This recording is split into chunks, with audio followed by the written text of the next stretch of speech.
to guide us in the program from this point. Karibu sana, Your Excellency.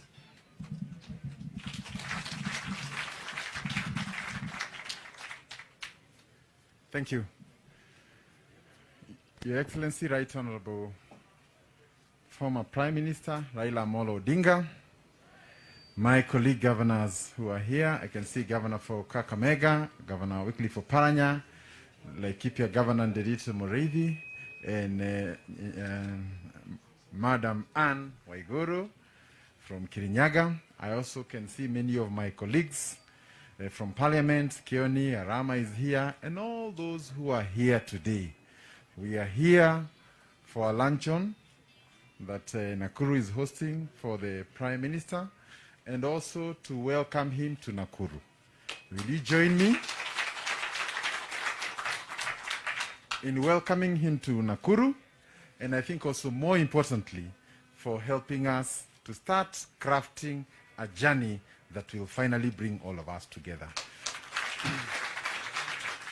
I want to just say one little thing, that Nakuru is a very special place. Nakuru is where many of the journeys begin. And I just want to cite one example. Immediately after independence, the white people, the colonialists who are here, wanted to leave because they thought they could not survive under the new African government. And the first president thought it is time for him to talk to them so that they can stay here and that we can all be here, including the whites. The place he chose to give that conversation was right here in Nakuru. In 2002, we remember former President Moi came to launch the candidacy of now President Uhuru Kenyatta right here in Afraha. And those of us in Jubilee have not forgotten that our journey also began here. Allow me also to remind you that all the presidents who've been in Kenya are also uniquely associated with Nakuru. The first president had a unique place right here at the lake where he used to come and enjoy his food. He also had a farm here. The second president, the same. The third president, Kibaki, has his big farm here in Bahati.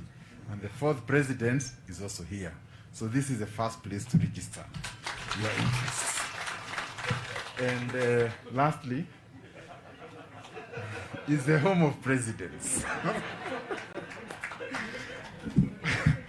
Allow me also to say that we are also excited because this is probably the place where anybody can come from anywhere and be somebody, where anything can be something.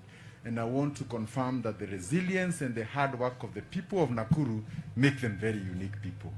We are also the first victims when there's no national unity. When we disagree, the first cracks in the nation are normally found here. So we are also the first and biggest investors on any journey that brings Kenyans together. So I want to take this opportunity to welcome all of you who have come here, to assure you the people of Nakuru value you, and also more importantly to mention that President Uhuru Kenyatta in 2018 thought it is time to bring the nation together, and you extended your hand of friendship when he needed it most. On behalf of the people of Nakuru, accept our gratitude. Lastly, in Kikuyu, we say that friendship is a journey. It is not something you arrive on day one, and that we all have an opportunity to cultivate a good working relationship, a journey that we'll all go together, a journey of trust, a journey of hope, and above all, a journey to emancipate our young people, our economy, and together bring the nation together. I want to take this opportunity to thank you once again and to invite you to address the nation. Thank you.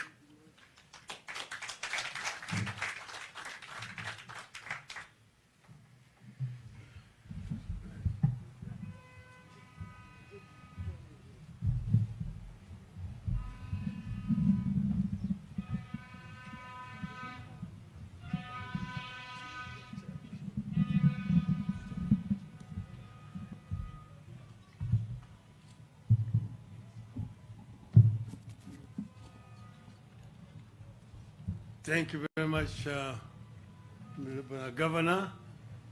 of Nakuru County, governors, members of parliament, leaders of various political parties, ladies and gentlemen, hamjambo. Hamjambo tena. As the governor has said, Nakuru has always been the epicenter of politics in our country. Right from the days of the colonialism, right through up to post-independence era. Many things have happened or have started here in Nakuru. I was giving an example to those I was sitting somewhere with earlier on today about what happened to my father when he was coming here in those days as a leader of Luo Union. The story is actually written in his book. He was with a friend of his, and they were walking somewhere along the street which used to be called Delamere Avenue. And as they were walking there, all of a sudden there's a white man coming on a bike with a bell, and was ringing the bell. Lord Delamere. Lord Delamere. Then Lord Delamere was coming, announcing that he was coming on a horse-drawn cart. So when the Delamere came, they were standing. He was supposed to stand on attention. But his colleague forgot to remove his hat which he was wearing. And as soon as Lord Delamere's convoy passed, the Askaris came to now hit this colleague of his and say, how dare you wear a hat when the Lord is passing? And that was Nakuru those days. But anyway, we chose to come here to Nakuru because of the significance of this city to our politics. And we come here to launch what we are calling Azimio la Umoja, a roadmap to united political action. My dear people of Kenya, in March 2018, President Uhuru Kenyatta and myself came together in a historic moment that turned political rivals into partners for Project Kenya. We came together not to serve ourselves, but because we realized that continued political rivalry was unhelpful. The economy would continue to suffer, and the cohesion of our country would continue to be at risk. With that unity, we were able to dissect the problems troubling our country. Sluggish growth and dwindling incomes, insecurity, exclusion from economic and political life of the nation, tribal rivalries and competition, corruption, divisive electoral processes, lack of a shared sense of civic responsibility. In the month that followed, Kenyans spoke. They expressed deep fears that our country is built on sinking sand, that ours is a nation whose systems are getting broken as time goes by, that time is running out for us to fix the systems of the nation. We cannot continue burying the truth that our country stagnates every election year. We cannot continue lying that ours is an equal and happy society. Sooner rather than later, the truth will catch up with us. Indeed, it has caught up with us. No one can deny that we are several countries in one. Some Kenyans are doing extremely well, while many others are struggling to access even the most basic of basics. Most sectors of our economy are experiencing severe challenges, be they tea, coffee, pyrethrum, wheat, maize, sugarcane, or livestock farmers or sectors. Fishermen from the Indian Ocean to Lakes Turkana and Victoria are feeling the pinch. Workers in our factories are feeling the pinch. Teachers in our schools, just like the parents, are feeling squeezed. University academic and non-academic staff, doctors and nurses are all living in duress. Our country is not generating enough jobs to absorb our educated and skilled population. There can be no doubt that this country needs a massive investment in sectors like manufacturing, agriculture, infrastructure, healthcare infrastructure, and information technology, tools for emotional and irrational appeals. A section of leaders is taking advantage of rather than address the problems. It is clear that these problems will persist well beyond 2022 unless we begin addressing them today. Our country needs a coherent plan to recast and implement our long-term development plans as contained in the Vision 2030. There can be no denying that the country needs to promote and protect the small-scale businesses, like the types resident in Gikomba and similar markets, from unfair competition by foreigners. We equally need to address the issue of punitive taxation so that we promote, not punish, investment. Kenya needs a fair and transparent tax regime backed by a clean and efficient public service. We need to build a nation where leaders exist to serve people and not to lord over them.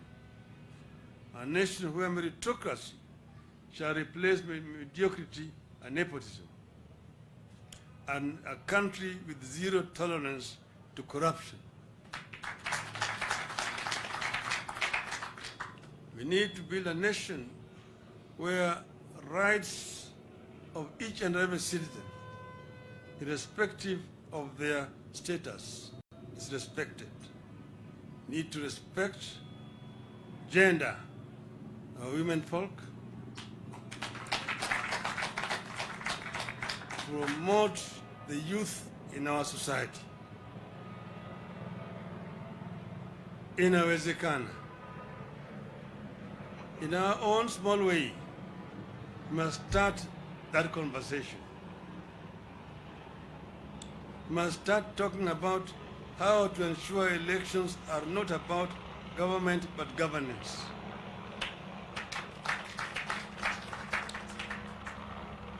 A country where elections are not death paths or traps.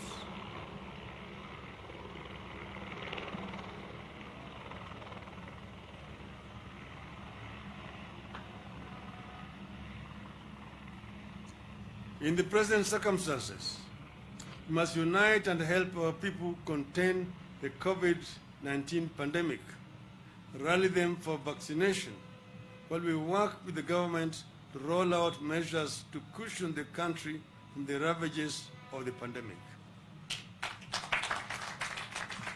Together we can come up with ways and means to raise money to fund stimulus packages for our people as other countries have done. Fellow Kenyans, over the years, we have weathered strong storms and tides to resolve our problems and take our country forward. It has been a difficult journey across a treacherous road to democracy, a liberalized economy, and a free and open society. We have come this far because at difficult times, we have always charted a path that sets us apart from other third world countries. A path that takes us forward, not backwards, and secures our future while benefiting from lessons of the bitter past. And so today, we are here to launch another united effort to address the problems afflicting our people. The journey we start today is intended to create the political and ideological unity that we require to confront the problems afflicting our people. We are coming together with a political and governance framework that ensures our economy works for each and every one of our citizens. We believe that to address the problems afflicting our people in a sustainable manner, we must bring the diversity of our people, their leaders, and their problems onto one table and embark on a systematic and transparent search for solutions as equal stakeholders in Kenya's future.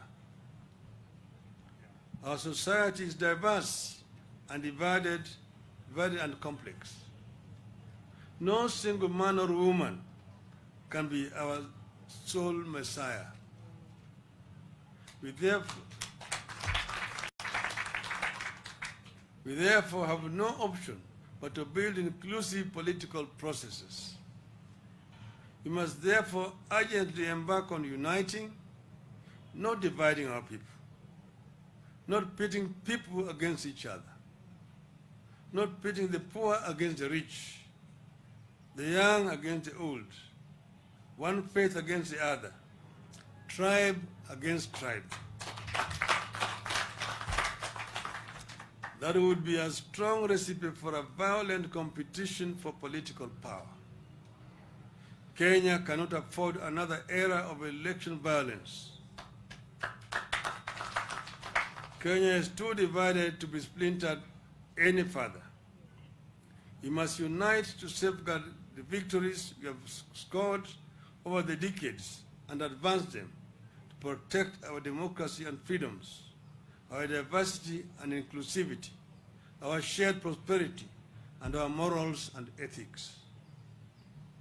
We must unite to build prosperity and share it equitably on a table where everyone feels represented. We need a united front against corruption and impunity. We must unite to fight for historically marginalized parts of and people of Kenya. We must unite to create wealth instead of using poverty as a political tool and unemployment as fodder for electioneering. You have to create a culture of forgiveness and not vindictiveness. We believe that to forgive is to be a leader. The times require that we proceed with the tradition of unclenching of our fists and shaking of hands, even with bitter opponents, if it serves the nation. The challenges require that we continue with the tradition of making compromises, coalitions and alliances for the sake of the nation. Going into 2022, we must cleanse the land of the spirit of anger and bitterness, the spirit of revenge and entitlement, and continue on a path that reconciles, unites, calms, and stabilizes the nation. That is the journey we are embarking on today. We must recommit to a leadership that continues with the spirit of good neighborliness and Pan-Africanism, not one that undermines it. We recommit to a leadership that strengthens, not undermines, our ties with all international partners who have stood with us in good and bad times, and the new ones willing to work with us. The journey towards a mass movement that we set on today aims to bring on board Kenyans of goodwill, citizens, leaders, movements, social formations, and institutions dedicated to advancing people-centered democratic governance in Kenya. Within a short period of going around the country, we will unveil the vehicle that has space for the diversity of Kenyans to the promised land.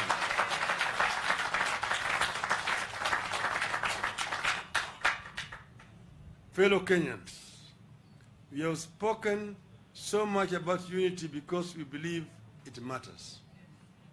A house divided cannot stand. We need unity of purpose around core, long-term and consistent, not erratic policies with clearly defined goals as demanded by Kenyans. Mere words and catchy slogans will not work.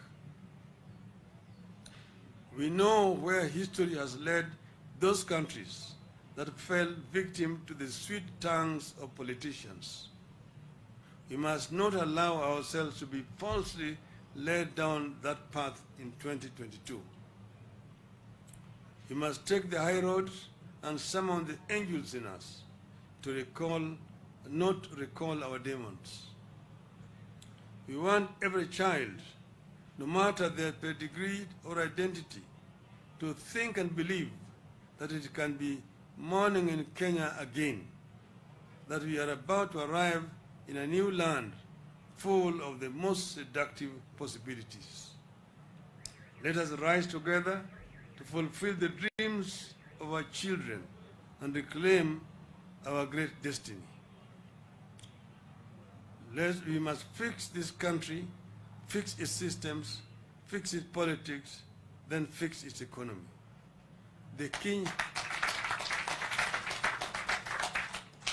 We believe that the Kenyan dream, as coined by the founding fathers, is achievable.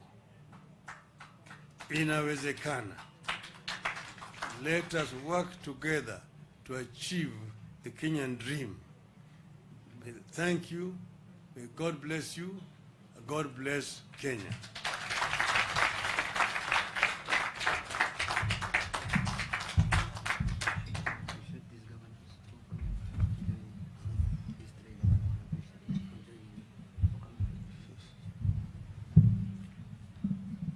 Let me recognize before I hand over to Governor Lee that we have got governors here, Governor Anwar Guru from Kirinyaga, Governor Nderitu Murithi from Laikipia, Governor Wycliffe Ambesa Paranya, the Chairman Emeritus from Kakamega. I want to thank you all for joining us here today. Thank you.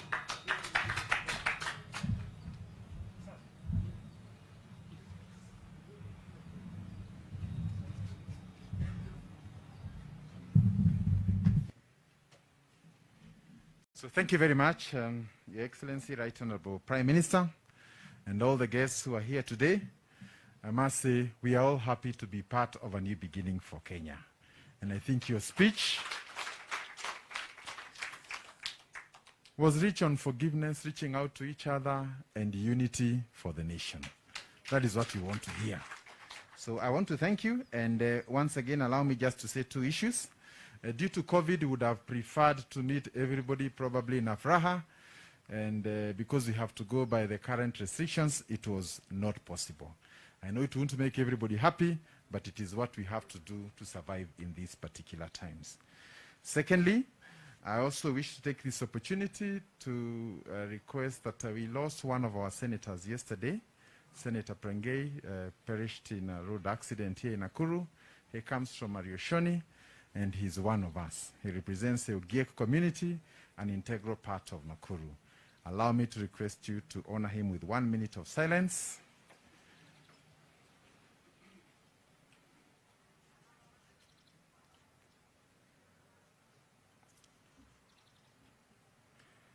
Thank you.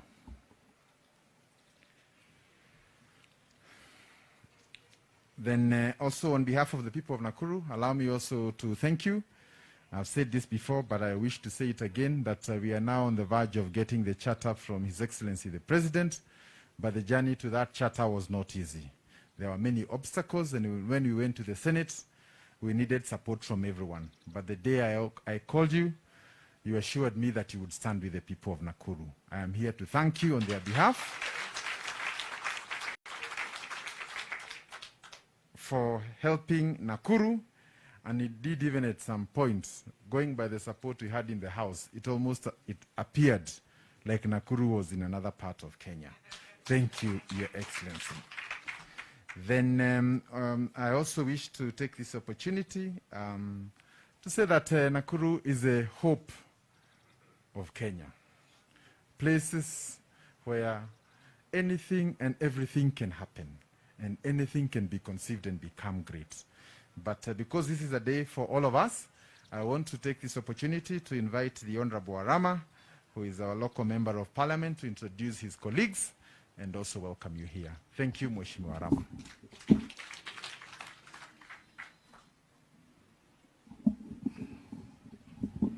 Thank you so much, Your Excellency, for giving me this chance. The former Prime Minister and everyone who wamefika hapa na wasalimu amjambo. Amjambo ni salamia. Mbona leo siku hii ni siku muhimu sana kwetu. Kwa sababu tuko na Prime Minister hapa, mnajua wakati hiyo mbeleni watu ya Jubilee na watu ya ODM wangekuwa nakaa pamoja vile tuko hapa. Si ni kweli? Lakini si leo tuko na furaha sana. So Your Excellency, the Prime Minister, sisi hapa Nakuru tunaunga mkono maneno ya PPI na maneno ya handshake. Ama namna gani watu ya Nakuru? Si mnaunga hiyo? Kwa sababu hapa Nakuru sisi tuko na makabila wote. We have all the communities who stay and live and work in Nakuru kutoka sehemu zote za nchi ya Kenya. Kwa hivyo wakati vile gavana amesema ikikuwa ni shida kutoka pande moja, sisi ndiye tunakukia sisi hapa. Na mnajua hapa ndio, that's why the former Prime Minister has come here, because tunataka tuendelee na hiyo umoja. Si mnakubali maneno ya handshake na maneno ya PPI. Kwa hivyo Your Excellency, sisi hapa, unajua leo nimetembea nikashangaa sana kwa sababu we did mobilize. Kama tungekuwa tunataka kufanya mobilization kama wengine wala wanafanya, ndio Your Excellency ungeona watu wengi sana. Lakini for the short time hata sijui watu wamejua namna gani. Kwa sababu tulikuwa tumesema na gavana ya kwamba tunataka tuiweke kuwe siri kidogo kwa sababu ya hii COVID. But I was surprised with the magnitude of people I've seen who have come to welcome the former Prime Minister. Kwa sababu hiyo ni kumaanisha ya kwamba if we cannot mobilize, then we have all those people. I was talking to Honorable Kioni in my car. Nikamwambia angalia ile watu wameingia hapa, na mimi hakuna hata siku moja hatujaambia watu wakuja leo. So if we want to make many people come, we can also do it. Lakini you can imagine without telling anybody, and you can see the amount of people even who are outside there and who welcome you here. Kwa hivyo inaonekana sasa sisi watu ya Nakuru tumeanza hii mpangilio ya 2022 na wacha tutakuunga mkono. Na Jubilee kiungana pamoja na ODM. Kama ulikuwa unaenda na ODM peke yake na unatoa jaso na hii hakuna Wakikuyu wamekuja ndani, mnataka kusema Wakikuyu wakikuja tuungane pamoja na watu ya Nyanza, tutafika wapi? Tutaenda mbali sana. Hii kitu sioni ikienda outside vile tuka hapa, kwa sababu uhuru wako na sisi ama namna gani? Si uhuru wako na sisi. Unajua sisi watu ya Jubilee bado tunaendelea kuongea kando kando na tumekubaliana. I had the opportunity of talking to the president when I was in Mombasa, na akatueleza akasema laini ni hiyo hiyo. That's why we are here today. Kwa hivyo mtu asikudanganye asema ati iko watu wengine wako mahali. Watu wanapewa pesa, wanaita watu wanawapea pesa, wanaambia kuja tuwaongeleshe. Sisi hatupeani pesa na watu wanakuja. Si ati hatuna pesa. Ikifika wakati hiyo, kwani kwa watu wanakuwa na pesa kuliko sisi kweli? Kwanza pesa yetu ni ile tunatafuta. Waje ile ya kwenda kutoa, kunyakua, kuiba, kuleta kupatia raia. Yetu ni ile tunafanya biashara. Yetu ni ile tatoka bandei tukuja hapa tupigie kura mahali moja ile tunataka. Si ni kweli? Na Your Excellency, watu ya Nakuru ni watu wanapenda amani.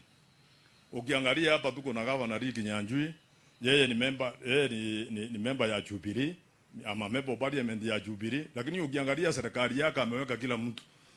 Here we have pieces who are in the cabinet, tuko na wajabu, tuko na kila mtu. Kwa hivyo next time tunataka tupate nafasi. Kama ingekuwa hii COVID, tungeenda Afra vile His Excellency amesema. Na mimi nataka kurudishia His Excellency Governor ya kwamba wakati sisi tukikua kutoka sehemu zingine za Western, tutakuja kukaa chini kwa ushauri ya former PM so that tupige kura pamoja, ndio tunde serikali pamoja, kwa sababu hatujaonga pamoja. Kwa hiyo majaji, naona Juneti anasimama, unajua ni mdosi yangu. Ni mdosi yangu, unajua sasa anakuja ananiambia anaseleta shida. Yeye unajua ni whip. Anaseleta shida bunge. Wacha niwaachie hapo. Karibu sana. Na naona amesema niendelee. Unajua mimi ni mtu unafuata. Akisema endelea unaendelea kidogo. Lakini tuseme namna hii, wacha sisi tukae pamoja kama watu ya Nakuru County. Na hii Nakuru County, Your Excellency, tuwajie mimi na Ricky Nyanjui na wengine. Sisi tutaungana pamoja. Na this time round we are going to form a government from Nakuru County under the leadership of our governor, kwa sababu sisi sote tutapigia yeye kura na atarudi kwa sababu amefanya kazi nzuri. Asante sana, Mungu awabariki. Thank you so much. Thank you, Mheshimiwa Rama. Next, I'll be asking my speaker to stand and also just request the MCS to stand. But Your Excellency, I want also to confirm that in your speech you have mentioned about economic revival. And it is in it that we have growth and we have everything. And making our country rich. Not a few rich, but making our country rich.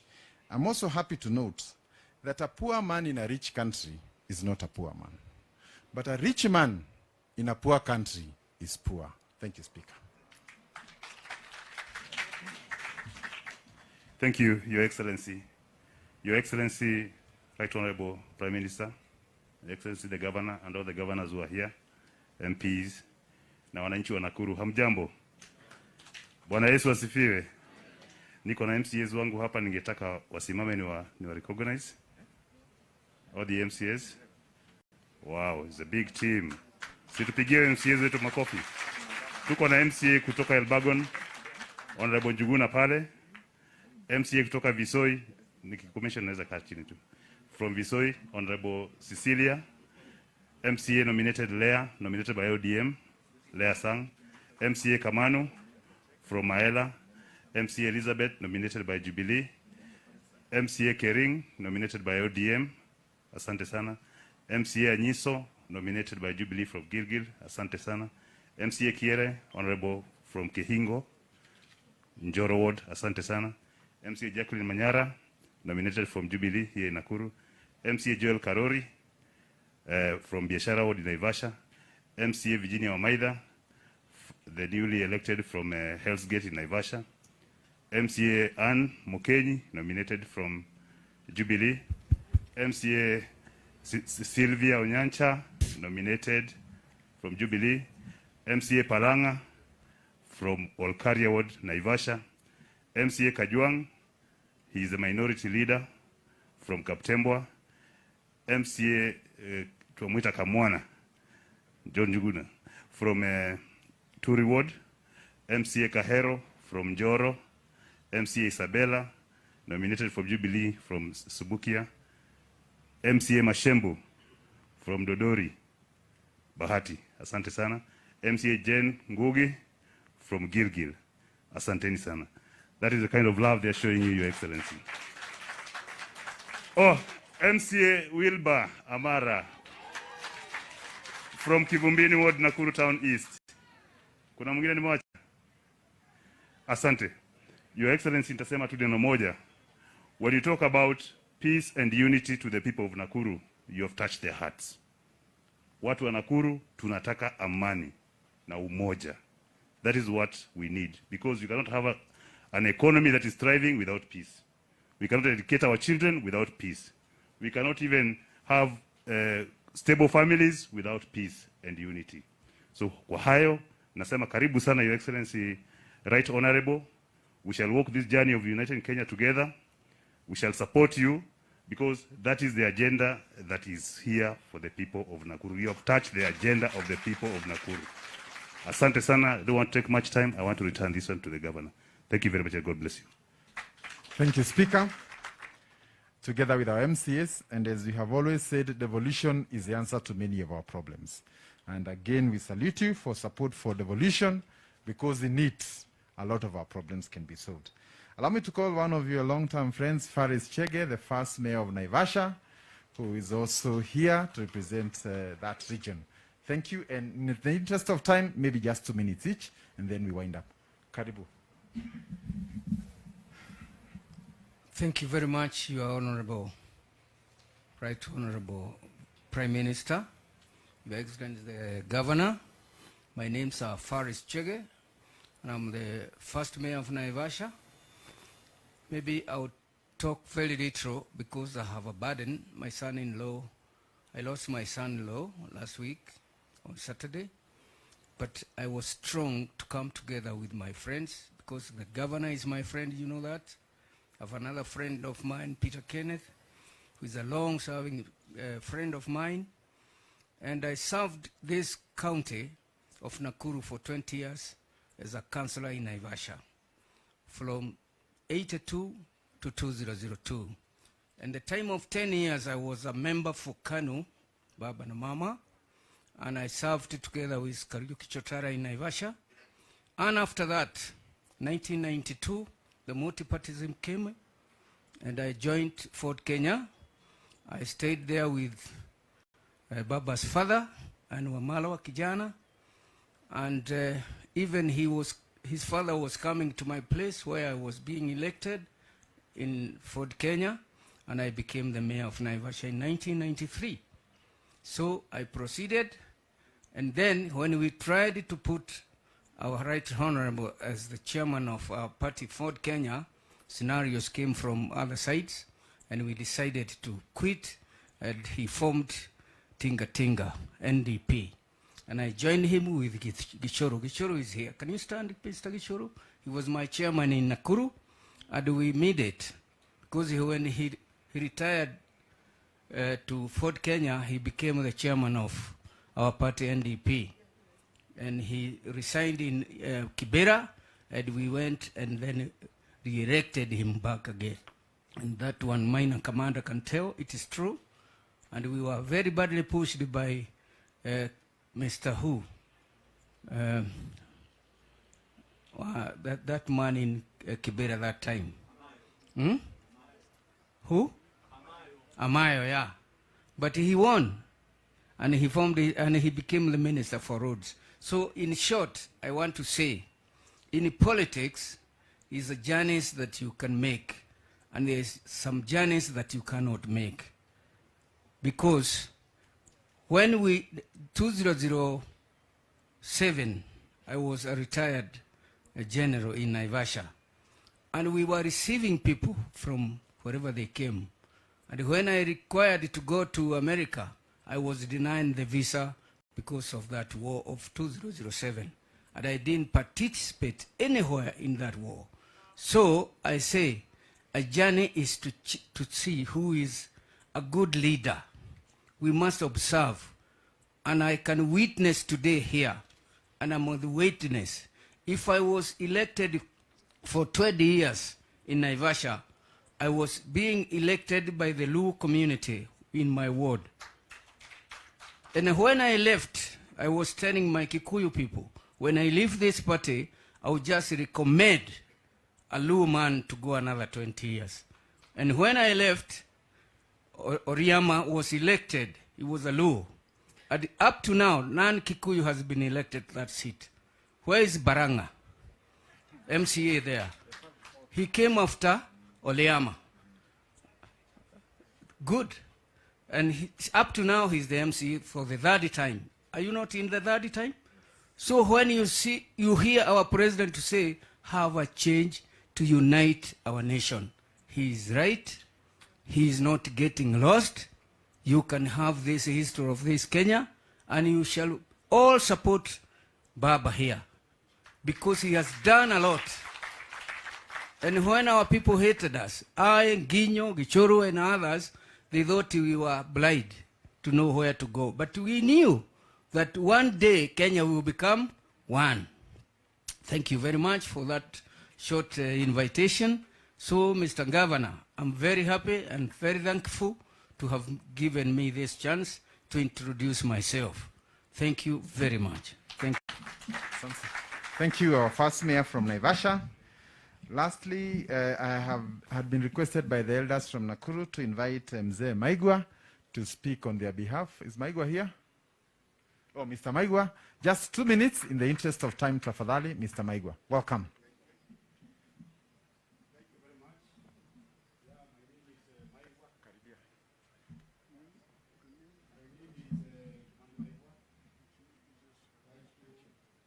Honorable Prime Minister, Your Excellency Governor wetu Kinyanjui, and the governors around and everybody who has attended this occasion.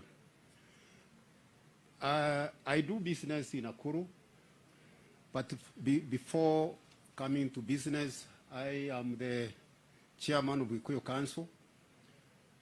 I am in Nairobi. My office is Nairobi. I have an apology for the chairman of Gikuyu Council in Nakuru, Mr. Joroge Kariuki. But Prime Minister, you remember you came here one time when you were working with Mr. Kibaki, and we met. You met the Gikuyu Council in Nakuru, and that time I was very impressed by what you promised the people of Nakuru. Nakuru is like peace. The community in Mount Kenya love peace more. And if you are the one who is going to bring peace in Mount Kenya, and also bring something which we like very much, encouraging people to work, that is the line of Mount Kenya. We look for peace. And one time when we needed it more, you came and had our friend, a person of Nakuru. We say the president is from Nakuru. Immediately there was a handshake. We business people have been very happy. The farmers, everybody was very happy. Because we were producing things and we could not take them to Kisumu. We could not sometimes take them to Nairobi. Here we are with a handshake. I can move everywhere in this country, and all the Kenyans can do it. That is what Mount Kenya people are after. And I thank you again and again. Lastly, one thing I'll tell you is that the Gikuyu Council work very closely with a very good group called Kiama Kiama, which is our cultural arm. And one thing I promise you, because of the peace that we are enjoying, tunatengeneza mbuzi ambao tutakuita wewe mwenyewe, uje usikule na sisi, ndio tukwambie tuko na raha mingi kwa sababu ya handshake ambayo ilileta amani nchi yetu ya Kenya. Otherwise, asante sana Prime Minister, and we are with you all through. Thank you. Thank you. I'll invite one of your long-term friends, Mr. Gishuru from Nakuru. But in the meantime, Shebesh and Anne Waiguru, women want to hear your voice. Get ready. 2 minutes each.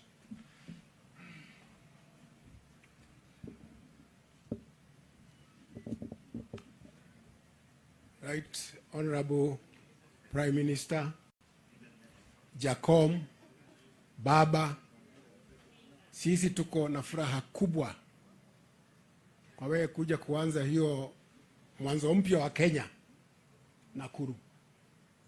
Tulianza na wewe zamani 1991, 92 tukiwa na akina Kamangara, na ulikuwa na maono. Hata wakati uliunganisha NDP na KANU na ukaniuliza tuende na wewe, nikakataa. Na nikasema uendelee, na ukaenda ukakoroga jogoo wakati limeza tinga, ulikuwa natafuta Kenya mzuri, na wakati tena mmesalimiana na rais ndugu yako Uhuru Kenyatta, you have a dream. You have a dream for this country. Our community, the Mount Kenya people, when you are in Isiolo, when you are in Bungoma, when you are in Trans Nzoia, you are a minority. When this country does not do well, when there is chaos, we are the ones who lose. 1,433 people, 2007, 2008, 650,000 IDPs, billions of money burnt. You have a dream to bring us together. And we shall work with you because we need a better Kenya. Na wewe unatafuta Kenya mzuri mkuu na ndugu yako Uhuru Kenyatta. Hatutashitishwa na wachache ambayo wanataka kuonyesha ati Mount Kenya hawajui pahali wanaenda. Moi alikuwa anasema hata tukilala opposite tunaongea na mguu. Itatuchukua tu a month na utaona Mount Kenya inajua pahali inaenda, na utafurahi na Kenya itafurahi. Amani, amani, amani. Mungu awabariki. Thank you, Mr. Gishoro, one of our senior citizens here. Shebesh, get ready. But I also wanted to say, maybe we should not blame the people of Mount Kenya too much. The reality is, tumezoea kutongozana, si kutongozwa. So we are a bit confused this time round. Welcome, Shebesh.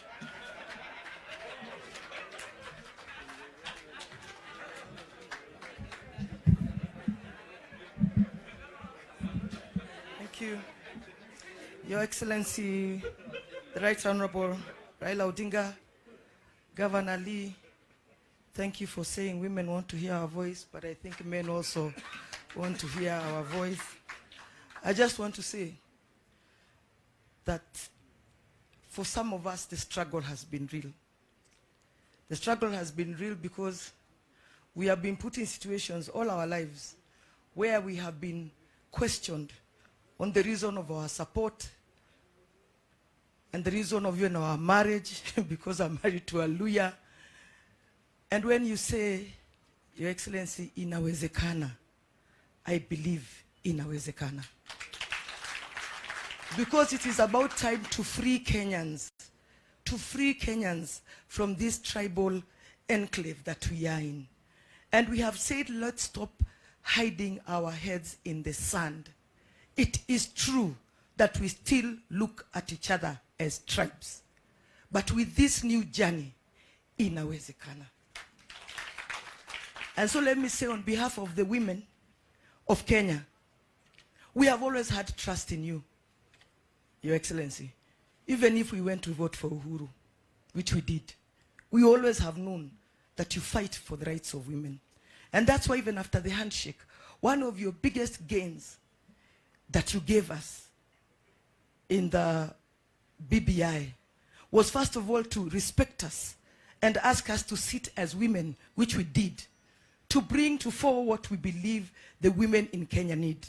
Thank you because you had us, and thank you because it is in BBI. So for the women of Kenya, inawezekana.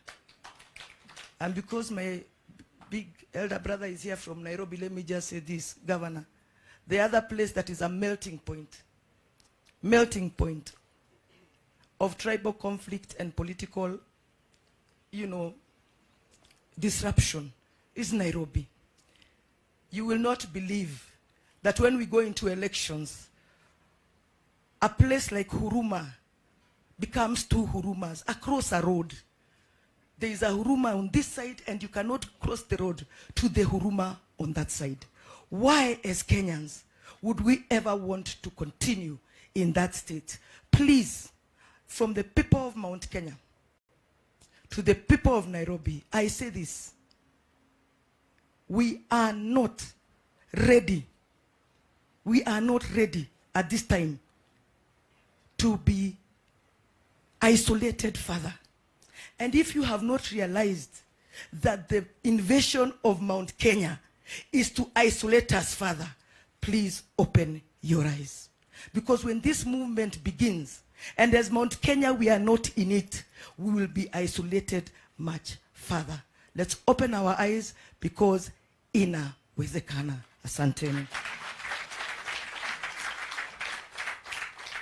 Asante. We have Mheshimiwa Maina Kamanda kutoka Nairobi. Kindly, let's hear the Nairobi voice. Thank you.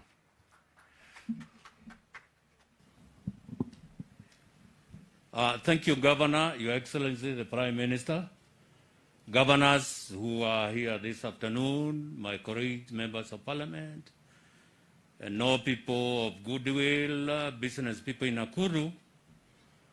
Your Excellency, as Chebet has said,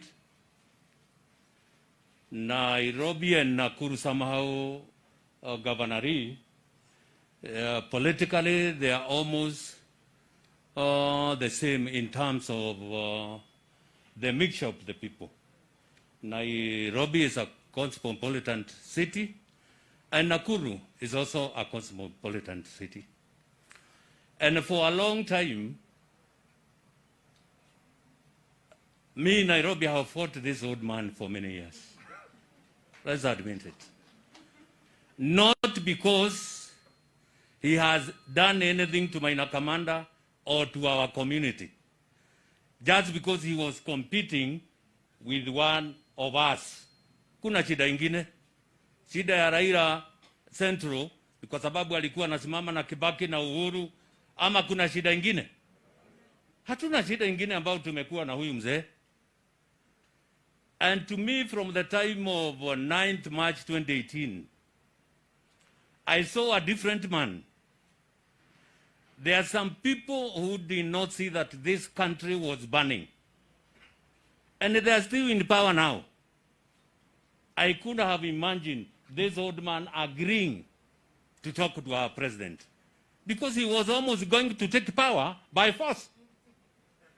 He was almost going to State House by force. But from the goodwill and the leadership that the two people, God touched them and they came together, our country became a different country, and that's why we are here, all of us, talking about handshake and uniting and talking about uniting the entire country. Your Excellency, I read a committee of cohesion and equal opportunities in Parliament. I was not happy about that committee, because I was thinking, why have I been given this useless committee? But now I have come to realize it's the best committee that Maina Kamanda was given, because it was a committee to unite and to bring the entire country together. At one time, Your Excellency, we could not have met even as committee members. We used almost to fight. But from 9th March 2018, my committee became coherent enough, and from that time, Your Excellency, we have been moving very on. I want to say here that I know, and I have been in this politics for a while with Kinajenga Mugai and the rest who are here. If it was not for this old man here, even those who has been elected before, even Kibaki and Uhuru, it's as a result of the democracy that this old man has brought. Tuseme ukweli, hata ile matunda wamekula wamejivunia ni ile hii mzee amepigania. Today I still call him a Mandela of Kenya. And to us, people of Mount Kenya, how many Mount Kenyans people are here? Hands up. And Mount Kenya, shikueni mkono. Ni mondo anyore ko uragitwa ni mundu rio. Ni mondo le ko uragite. Na neketo rero wateto tigemodia centro. Angikoro kore matorete nani maradio rurukare. Oyo areteu. Oyo areteu. Kwa hivyo tuachane na upusi wa kudanganywa na watu. that this man is very difficult to sell in Central. Where? Tunangoja siku ifike, tutembee na mzee huyu, tutaingia. Hajasema, he has never even declared whether he will be a candidate or not. But mzee, I want to tell you, don't be afraid. Even Zambia, yesterday, they elected a leader who had tried 6 times. Mara 6. Kwa hivyo ziambiwe na mtu ati umejaribu mara 4 3. No, this thing can go even 10 na Mungu akujalie ni ya wakati gani. Kwa hivyo sisi tunasema we know. Na tunajua tuna kiongozi ambaye anaweza unganisha Kenya hii. Huyu mzee hata sisi kwa Wakikuyu tunasema muthuri akora ni kurathima rathima gaciana. Neguo ateneke akaga. Hata hii mzee jameni, kuna nani kama hajafanya madhambi zaidi atafanya akiwa na miaka yake. And we have the president of wapi? USA 78. Wewe mzee kaa ngumu bado.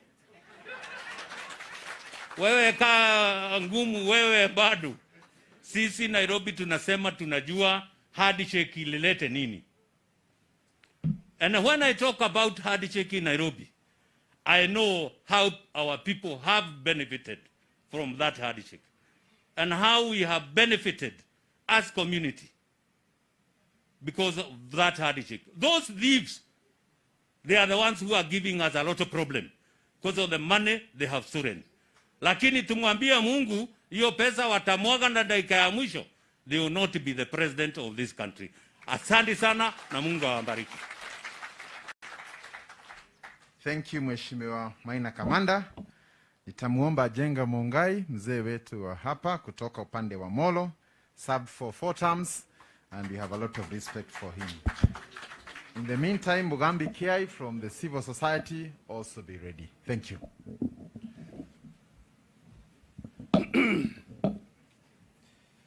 Asante sana Bwana Prime Minister kwa kututembelea. Asante sana Gavana wetu Bwana Lee Kinyanjui kwa maono yako ya mbele kumkaribisha waziri wa kwanza mkuu hapa Nakuru. Ndugu zetu, mimi nataka kusema machache sana. Mimi nataka kukuhakikishia Bwana Prime Minister ya kwamba kama wale waliosema mbeleni, kama ni mkutano ulikuwa umeitanwa Wanakuru waje, ungeona msimamo wa watu wa Nakuru uko wapi. Msimamo wetu baba ni mmoja. Salamu ambazo mulisalimiana na rais, the handshake, ilituingia sana watu wa Nakuru. Hizo salamu ziliingia wakati matumaini yetu yalikuwa karibu ipotee. 19 baada ya uchaguzi, na baada ya uchaguzi umetupiliwa mbali na koti, hostility ili rise very high ya makabila mengi. Na ukweli ulisemwe watu wa Nakuru. Na wewe gavana ni shahidi wa hayo. Watu wa Nakuru hawangeweza kwenda biashara zao Kisumu, upande wa Busia, upande wa Kisii, upande wa Maraba, upande wa Maisebania, kule mpaka wetu na Tanzania, kwa sababu ya ule ukabila ambao ulikuwa umepanda juu sana. Lakini baada ya wewe kujinyima, baada ya Rais Uhuru kujinyima, mukasalimiana, mukasema ni amani mbele ya kila kitu chochote katika Kenya. Na amani haigepatikana paka muungane pamoja. Ndugu zetu, milango ilifunguka, na wale ambao wanatoka Molo, wale ambao wanatoka Nakuru na ni wakulima, munajua ukulima wa Nakuru County. Let's be very honest. You don't make your money in Kiambu, Murang'a or Nyeri. you make your money either in Nairobi, but the most you make from Nyanza, Kisumu. Mboga zenu zote, viazi yenu yote, maharagwe yenu, kabiji zenu, ukulima wenu, hata kutoka flyover, mwingi wao unakuliwa Busia, Kisumu, Maraba na sehemu hizo. Na magari yetu, Bwana Prime Minister, and I'm sure our governor is aware of it. Tulikuwa tunaenda nazo mpaka Muhuroni, na kutoka Muhuroni tunapea mabrukas watupelekee vyakula sokoni, kwa sababu ukabila ulikuwa umepanda sana. Alafu wanarudisha pesa. Mungu awabariki watu wa Nyanza, kwa sababu hawakuchoma gari hata moja. Hawakuchoma gari hata moja. Lakini hakuna Mkikuyu angeingia Kisumu. Mambo yote ilikuwa natatuliwa Muhuroni. Kwa hivyo msimamo wenu wa kuunganisha watu kwa njia ya handshake tumeukaribisha, tutaunga mkono, pali mtupelekapo tutaenda huko. Na Wakenya wajue ya kwamba tumegundua kuna wale ambao wanasema, na mnajua uongo ni mtamu sana, na hasa uongo ukiongezwa pesa unakuwa mtamu zaidi. Wakati huu mnadanganywa na pesa, uongo uko pale, mnaukubali, na ninyi mnaona ni utamu, na mbele yenu ni giza na kifo na kufilisika. Nataka kuambia ninyi ndugu zangu hivi, wale ambao wako mbele sana wanasema Rift Valley ni yao, wale ambao wanasema Mount Kenya ni yao, wajue tumewagundua, tumejua siri zao. Siri zao ni kuwadanganya watu, kuwagawanya wa Kenya ili waweze kuingia wachukue mamlaka. They are known as divide and rule. Wanataka kutugawanya ili watawale, si waongoze, watawale. Ni wangapi wako tayari kuongozwa? Ni wangapi wako tayari kutawaliwa? Sisi, Your Excellency the Prime Minister, muhakikishie rais, tuko na msimamo Nakuru, na wacha kampeni ifika ijafika, ndio watajua wazee kama si ambao tumeenda retire, ni majeno wale wa zamani, tutarudi uwanjani na mabunduki ya siasa. Na ndio wataona tutafanya nini.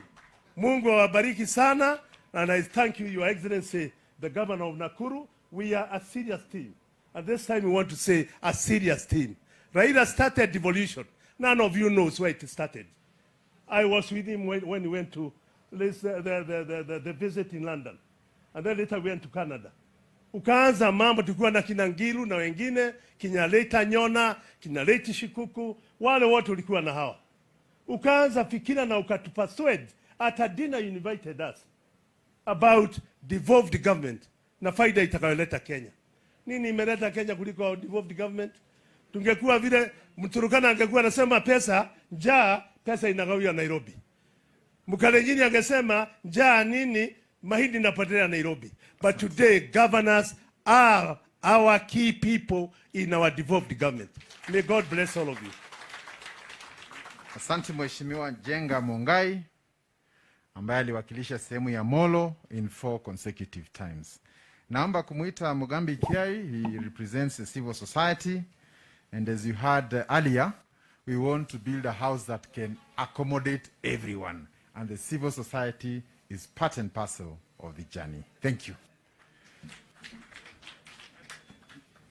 Habari yenu. Unaona mimi na nywele ile ya simba. Yule jamani rafiki yangu. Namuitanga Jacom. Namba 9 mgongoni. Lakini aliniambia siku ile nyingine alikuwa anacheza namba 11. Sasa mnasikia juu ya Uhuru Kenyatta. Uhuru Kenyatta wakati alikuwa St. Mary's.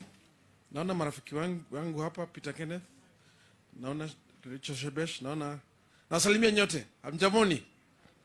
Mimi naitwa Mugambi Kiai. Mimi ninakuanga na story nyingi. Hata nimeanza na story na sijawasalimia.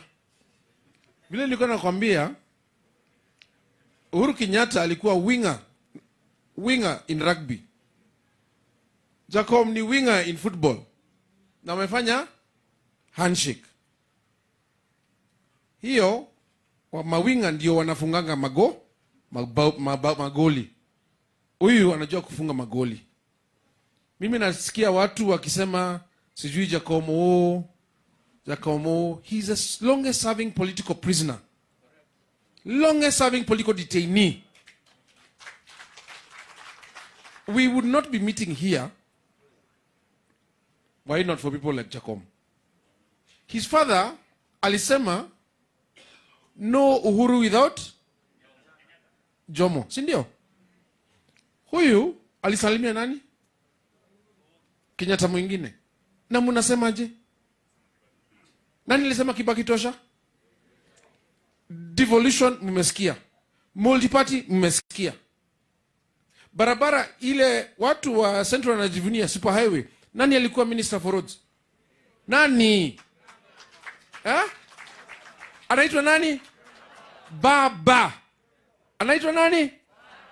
Acha nianze wimbo sasa. Twende sote kwa nyumba ya. Twende sote kwa nyumba ya. Sauti kama mjakula adwaito. Mutirete. Ate muri hao tu.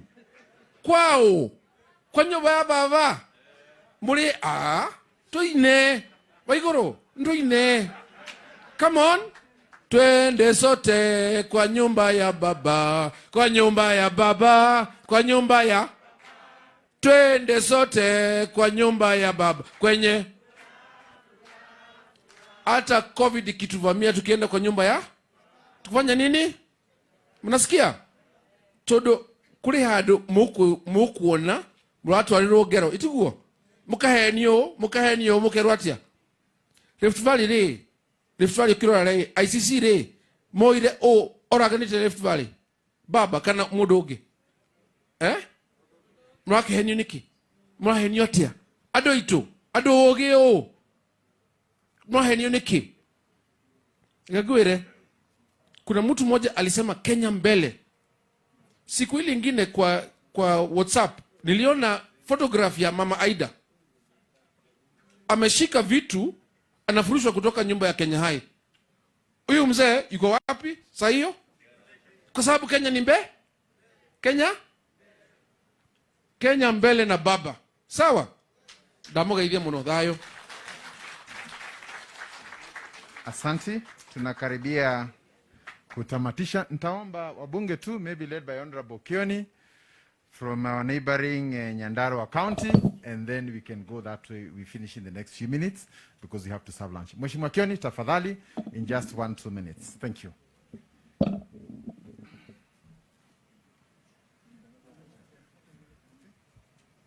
Hamjambo. Tuinuane kwa mkono kama tunaonana, tuseme kidogo tu kwa sababu kweli muda umeenda. Naitwa Kioni kutoka Daragwa, na kwa heshima ya former Prime Minister na pia kwa ile tumekaribishwa na Governor wa Nakuru, nataka kusema ya kwamba mimi pia naungana na azimio, the declaration of unity in this country, na niseme ya kwamba leo ni siku ya maana, siku ya muhimu, na ni kwa sababu kufanya kazi na viongozi ambao wamekomaa kuliko wewe inakusaidia sana. Mimi nilikuwa kwa serikali ya Kibaki na tulikuwa pale na wengine, Governor Derito, Chebeshu, au wote wako hapa. Na kuna jambo moja, siku moja tuko kwa ofisi yake na tumetembea na mwingine akaanza kusema, unajua mtu fulani kutoka sehemu fulani anatusua sana kwa serikali. Ilikuwa serikali ya muungano, the Grand Coalition Government. Kibaki akatuangalia, akaangalia huyo jamaa akasema, basi sasa wewe, kwa sababu wewe ni mzuri sana na unajua pia wewe ni mzuri sana kwetu na tunakupenda sana, na kwa sababu wewe ni mzuri sana kuliko wengine, enda huko uchaguliwe na hawa, halafu ukuje tufanye kazi na wewe, na hata sisi tutafurahi kwa sababu rafiki yetu amechaguliwa huko. Na kama haiwezekani, lazima ufanye kazi na hawa wengine kwa sababu pia wamechaguliwa na wengine huko. And that to me was a profound statement. A statement that really changed my political thinking. We are in a country of 42 tribes, na lazima tuwe na hiyo azimio la umoja. That declaration of unity is what will help us move forward, because we've just been elected as leaders, and leaders must work together. And I want to say this, kwa sababu sitaki kusema mengi.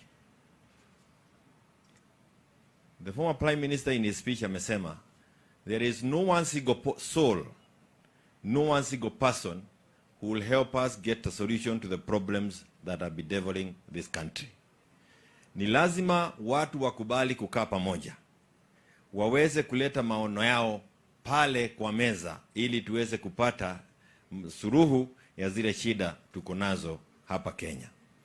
And I believe that the former Prime Minister is the best to lead us in that direction, kwa sababu pahali amefikia siasa yake, miaka yake, ujuzi yake, you don't excite him easily. Hata saa hii ukijaribu kufanya mambo mengi hapa ndio acheke, utachangaa. You don't excite him. He has seen all these things. Haraka zote mnaleta za siasa ameziona. Anakuona ukiwa bali zamani. And that is very important for leadership. This country, shida zetu ni ya kwamba hatukai pamoja kusitatua. And that was demonstrated when we got the handshake in 2018. We need the country to cool down. Hii siasa ya kupigana ya watu kusema makabila na mengine ikuje chini, wa viongozi wakae pamoja, watafute suluhu ya zile shida tuko nazo. Again, I want to say, the former Prime Minister, Right Honorable Raila Odinga, he has had the most handshakes in this country, and there is no other person who can help us shake hands 2022, because we will need to shake hands for others 2022 than the former Prime Minister. Ako na hiyo ujuzi. He knows the benefits of getting people to come together, and I believe that he is the one who can help us get there. Na hii si kitu ya jana. Ndugu Mugambi amesema nyumba ya baba, hata ikawa tunajua kuna ile nyumba tunaiba kanisani, nyumba ya baba mkuu, so that we are not hit by propagandists for no good reason. It's good to make sure that we don't give them easy areas for attack. We believe that there is God the Father who will help us with this movement, and eventually we'll get where we want to go. And where we want to go is in that country where we think of each other as Kenyans. And I have said this before, if you look at his history, na saa zingine ni vizuri kuuliza, niulize, wacha nitumie my good sister here, na si yeye, because if we go to her history, she has something that you can lead in wherever she went. Wewe umekuwa kwa serikali hiyo miaka yote, ni nini tunaweza soma nyuma yako? Ukiuliza mamba, you look at the history. Look at the history. The struggle of the 80s. It's what has given us here today. 1992, Section 2A. 1997, IPPG. 2002, Kibaki, Tosha. 2007, the Grand Coalition government. 2008, we got the highest economic growth in this republic, 7%, when they were working together with Kibaki. 2010, we got a new constitution. 2017, we got the handshake. 2020, out of the handshake, we have the BBI. I have faith in it. One day, those things will come to fruition when we are done with the difficulties that we have with the courts. That kind of a record is what we want you to put on the table. Wekelea kwa meza unapokuja, tuangalie ni nini ambayo umefanya kulingana na wakati umepatiwa nafasi kwa serikali. So I have no doubt in my mind that the Right Honorable Raila Odinga has the capacity, he has the knowledge, he has the goodwill to lead us forward in this new declaration of unity.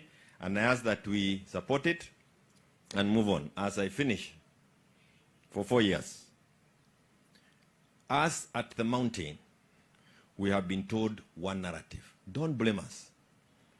For 4 years, when Uhuru was out developing the country, we had a negative agenda of politicking and inciting the people in a different direction.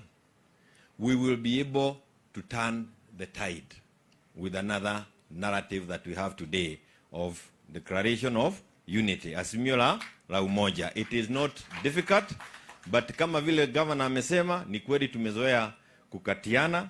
Sasa ni wakati ya kufanya nini? Kukatiwa.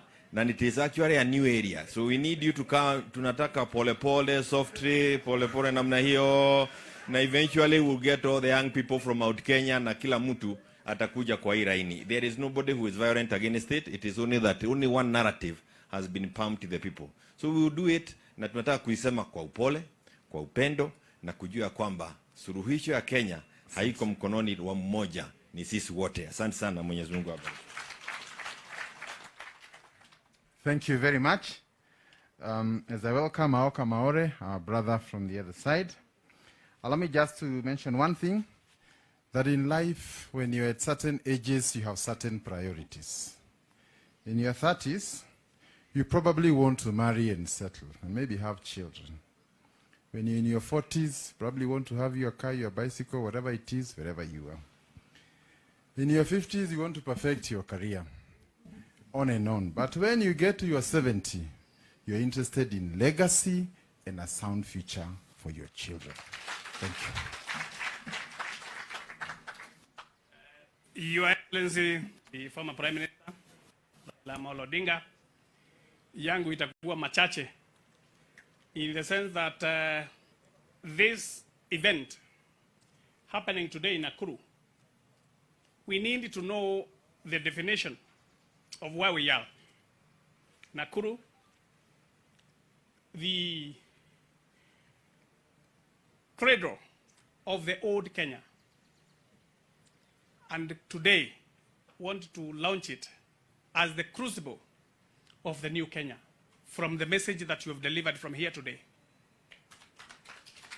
It comes as a culmination of a 4-year journey from 2018, March 9, when your hand and that of the president did shake at the veranda of Harambee House in March 2018. Today, I did attend a meeting of the National Management Committee and the parliamentary leadership, where we got direction and instruction to be here today, and the Secretary General was supposed to represent the contents of that meeting. And in his absence, he asked me to be here and present that message, that we are fully in solidarity with the message you have delivered today, and that the country needs your hands to move forward.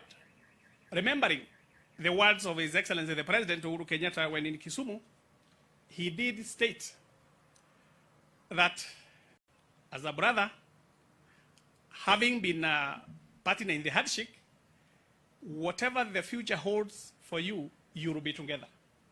I am here to affirm that in the parliamentary leadership meeting and the National Management Committee, we did commit that the Jubilee Party and the party that you lead, the ODM, has been given the okay to go ahead and do a pre-election coalition agreement.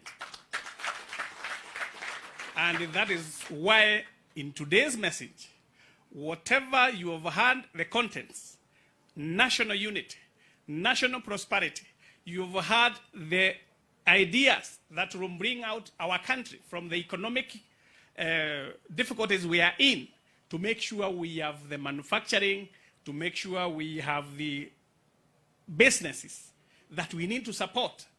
And that was in your message. Mount Kenya, we have been suffering the last 4 years from an insurgency within the government, from incitement against the president, and he dared ignore all those and championed on with the handshake that you gave. And us in the parliament, we are able to push all the government business with the full support of all your members, without a single member of your ODM party wavering in support of the Jubilee agenda and the president. We say thank you. This is the time Your years, accumulated experience, your years of wisdom, your years of patriotism and love for this country have put you, Raila Amolo Odinga, at the time when the country needs you most. And for that, we will adore you, we will take you around Mount Kenya, and we will be with you all the way from now onwards. God bless you, and thank you. Thank you, Mheshimiwa Mauka Maore. I will invite Peter Kenneth, and followed by Governor Anne Waiguru. Thank you, Peter.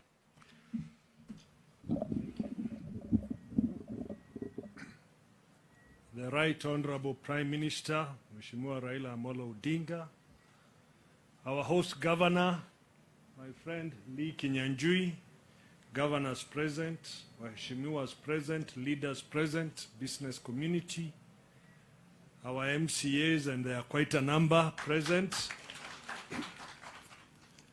I will not dwell on very many things because a lot has been said. But I want to say this from what the Prime Minister said. The unity of a country is very, very important. And it is possible, yawezekana, if we all come together. And humility is very key, very, very key. It is not about chest thumping. It's not about arrogance. It's the fact that you can be locked in 3 times like Honorable Raila Amolo Odinga and come back and mix with those who locked you and work for the country. That is what you call humility, that you can work with the people who locked you because you stood your ground for what you thought was right for the country. All these benefits, we are talking about the Constitution, about devolution. I think our chief guest has a history, and it is very, very important that we look at it. Mambo ya kujipiga vifua na kusema ni nini haitatupeleka pahali. I've had a few leaders from Mount Kenya allude to Mount Kenya. I don't even think Mount Kenya is an issue. The Right Honorable has not even been there. Nithenge mwekore twegitu haku.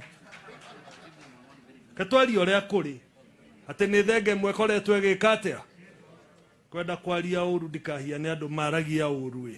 No ni mwe gaturume karia gekaga oria kuria kaumaga. Kaumaga githaka gago.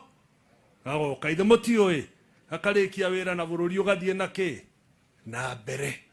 I am sure when he comes to Mount Kenya, he will talk to the people. Atajiombea kura. Na sisi wengine ambao tutakuwa tumeandamana naye tutamuombea kura. Na mimi nataka kusema hivi, MCAs waheshimiwa. Manake governor amewaleta hapa leo. Mheshimiwa Raila, muende na ujumbe yake, pahali mnatoka maeneo yenu, mzungumze mambo yake na yale amezungumza leo. That is how to build the ground. Tujenge nini? Ground. Na yawezekana. Ya tatu, mambo ya uchumi wa nchi yetu. Na mimi nataka kuzungumzia, manake amezungumzia sana. If we do not build our economy, we will not be going anywhere. Wale wanazungumza mambo ya mamba mboga, boda boda, mimi sina shida nao. But those mamas to sell mbogas, you need somebody with money in their pocket. Tuko pamoja. Ukitaka kupanda hiyo boda boda lazima uwe na pesa. So ni muhimu tujenge uchumi, watu wawe na pesa, waende kwa mama mboga wanunue mboga. Wachukue boda boda, wapande boda boda, waende pahali wanaenda. And it is so important that our counties, a county like Nakuru should be a center of production, so that you have manufacturing, you are selling things, our young people are employed there. That is how to build the economy. And we must have the right policies.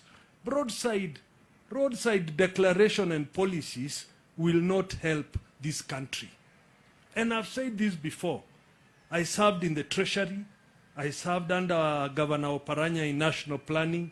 If you do not have sound economic policies, hii ingine ni mazungumzo baada ya habari. Habari imekwisha na wewe bado unaongea. Hiyo ndio inaitwa mazungumzo baada ya habari.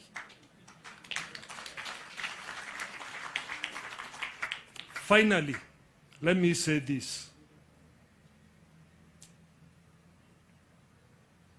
The contestants in the last elections were two people, basically. Ilikuwa Mheshimiwa Raila na Mheshimiwa Uhuru. Na nyinyi mlisupport Mheshimiwa Uhuru, sivyo? Wakakuja wakashikana. They are working together. Yale ambaye yalisemekana kwa elections. You know, competition is not enmity. We can compete, but that does not make us enemies. And when they realized where their competition had taken the country, they met and shook hands. The peace and tranquility, because the country was divided, was as a result of two people shaking hands and allowing their supporters to come together. Now, leo tumeelezwa na Mheshimiwa Maore, ODM, Jubilee, KANU are forming a new coalition, isn't it? Which means they are together. They are together. Hiyo gari mimi nawaambia tusonge pamoja. Itawezekana. Yawezeka? Tukiuma haha, turauga no kuhotekeke. Ati inawezeka? Mimi sitaki kusema mengine, tutarudi, tuseme mengine. Mungu awabariki, asanteni sana. Asante sana. As Jeanette prepares to come, I just want to confirm that the effect of being tuned is already here. So Jeanette, kindly come and introduce our friends from across. Thank you. Thank you very much, Governor. In the interest of time, kuna wabunge wenzangu ambayo wametoka nje, ambayo wamesindikiza baba kuja kwa hii function yetu. Nataka niwapatie nafasi dakika moja kwa sababu saa imeenda ili waonekane pia sura yao. Kabla sijaita nataka kusema moja mimi pia, ya kwamba leo tumekuja na baba hapa Nakuru. Na amezindua azimio la umoja hapa Nakuru. Na vile wenzangu wamesema, kuchagua Nakuru was not by accident, kwa sababu yeye amejua umuhimu ya Nakuru katika nchi yetu. Na ukisikiza speech yake kwa makini, vile amesema no single man or woman can be our sole messiah. We therefore have no option but to build inclusive political process. Inclusive political process. We must urgently embark on uniting and not dividing our people. That's what Baba told us today. Nimechukua hiyo verse kama ya Biblia, ndio nenda nayo nyumbani. That is what I picked from the speech of Baba. Sasa wengine badala ya kuunite wa Kenya wanataka kudiva. Wengine wanataka the largest community in Kenya wakuwe followers yao. Achiwafati hawa. Na baba anasema tukae kwa meza tujadiliane. Nani kiongozi hapo? Nani kiongozi hapo? Mimi ni chairman ya BBI, ile BBI ambayo kotini ilizamisha, ambayo sasa tuko na mtumaini hapa Friday hii inakuja. Hapa Nakuru ilikuwa inapata constituency 6 ndani ya BBI. Na hiyo baba ndio alisema, mimi nikaambia yeye hata Migori haijapata kitu, akaniambia subiri bana. Wakenya ni moja, kama Nakuru wamepata, Migori pia imepata. Ameniambia namna hiyo. Paka nikanyamaza tu, nikakunywa maji. Hizo ndio kitu cha kusema.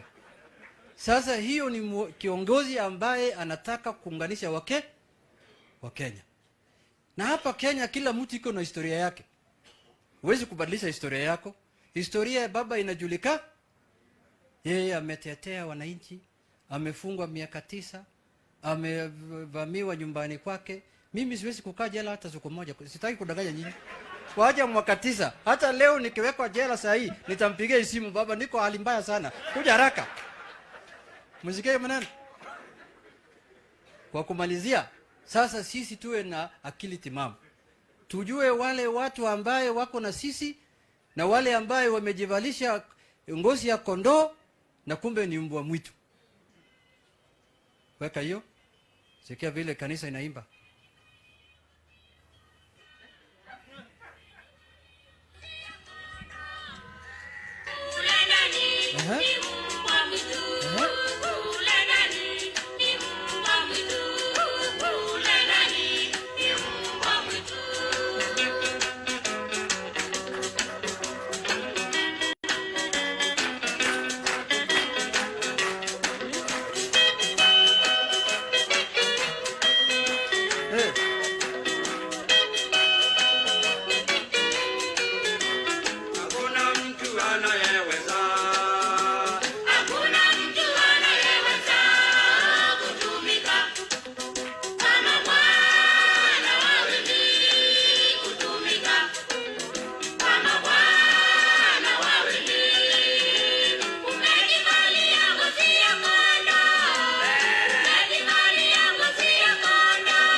Nimesema umejivalia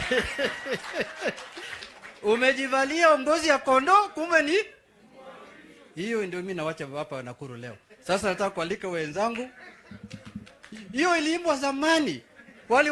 Watu walijua zamani kuna manabii wa uongo watakuja ambayo wamevalia ngozi ya kondoo kumbe ni hiyo. Wimbo tutaimba kila pale tukienda hapa Kenya, na hiyo wimbo mwitu zinamjua, siwezi kutaja jina yake. Sasa tuko hapa na mheshimiwa kwanza Kamau, simama juu. Kamau yuko hapa, anaitwa Kamau wa Raila, anatoka Murang'a, Kigumo, ni mtu ambaye anaishi kwa nyumba ya Raila. Kamau kuja. Kamau kuja useme kitu.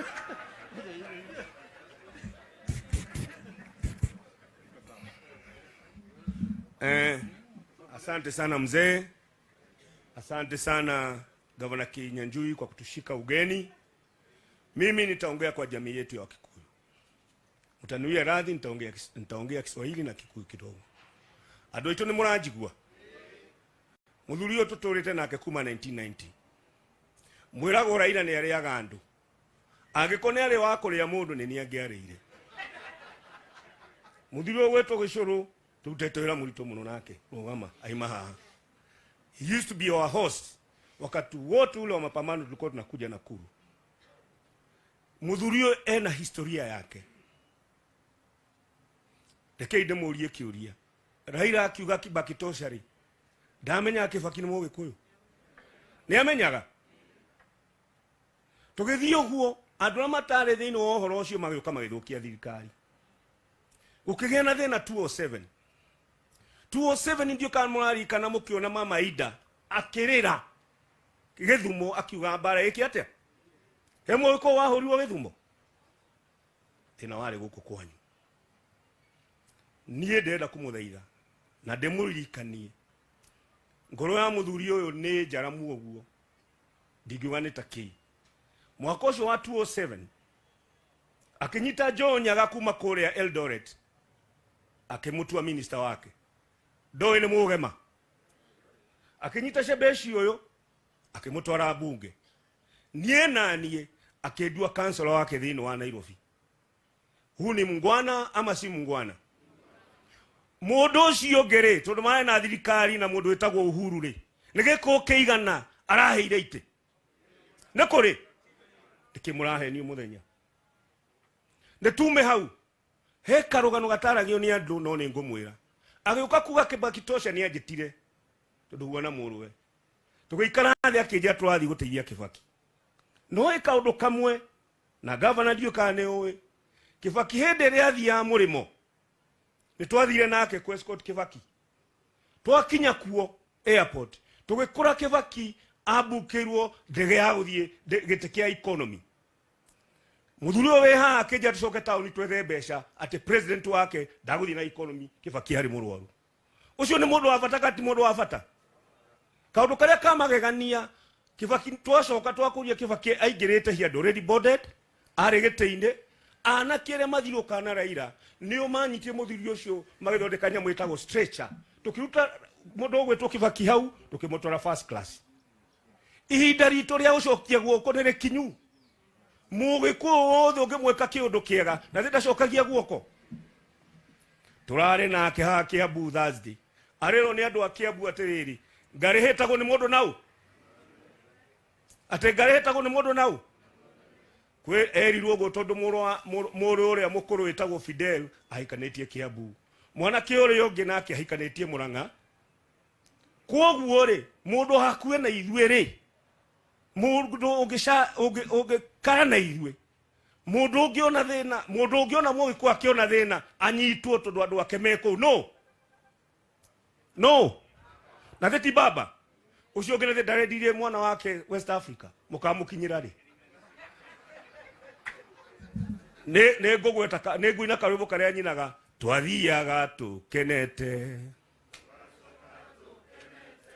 rũgendo rwitũ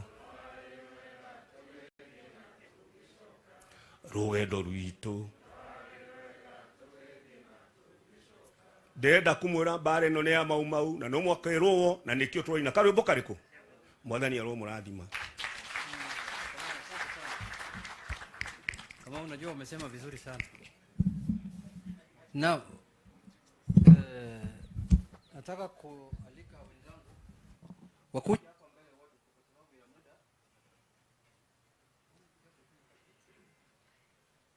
Pia tuko hapa na Secretary General ya ODM Sifuna, karibu. Kwa officials ya party yote msimame juu, Jubilee na ODM. Sasa hivi unajua ni mchanganyiko maalum. Siwezi kuita wa ODM peke yake sasa hivi. Naweza chukuliwa hatua ya kinidhamu. Jubilee na ODM yote wasimame juu. No, leader kaa chini kidogo. Minority leader utaitwa vizuri. So tuko hapa na mheshimiwa, kwanza katibu mkuu ya chama aseme moja. Asante sana Mheshimiwa Junet. Mheshimiwa Prime Minister pamoja na governor mwenyeji Mheshimiwa Lee Kinyanjui na magavana wote ambao wamefika hapa. Mimi naitwa Edwin Sifuna, katibu mkuu wa chama cha ODM. Nimesikia Governor Lee Kinyanjui akisema watu wa Mount Kenya wamezoea kutongozwa, kwa hivyo wako mahali pagumu sana.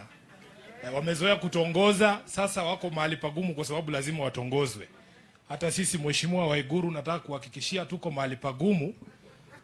Watu ya ODM tumezoea kutongoza kwa sauti ya juu. Unasema kama unanipea nipee, kama hutaki waache. Lakini saa hii lazima tuongee kwa kipole, si ndio? So sisi sote tuko pahali pagumu. But Mheshimiwa Waiguru, trust me when I tell you that we can also whisper in very low tones as ODM. Although you are used to us shouting. I want to reiterate here, Your Excellency, that when you came back from the handshake, I remember very well that you called us as the leaders of the party. We didn't believe what we were seeing on TV because we were dug in our positions after the elections. And you told us that a leader must lead, that sometimes it is for you to give direction to your people. For those of us who were dug in, they told us this is the way to go na inawezekana. I am very proud of ODM, but for the past 3 years, we have lived to see the handshake reach where it has reached today.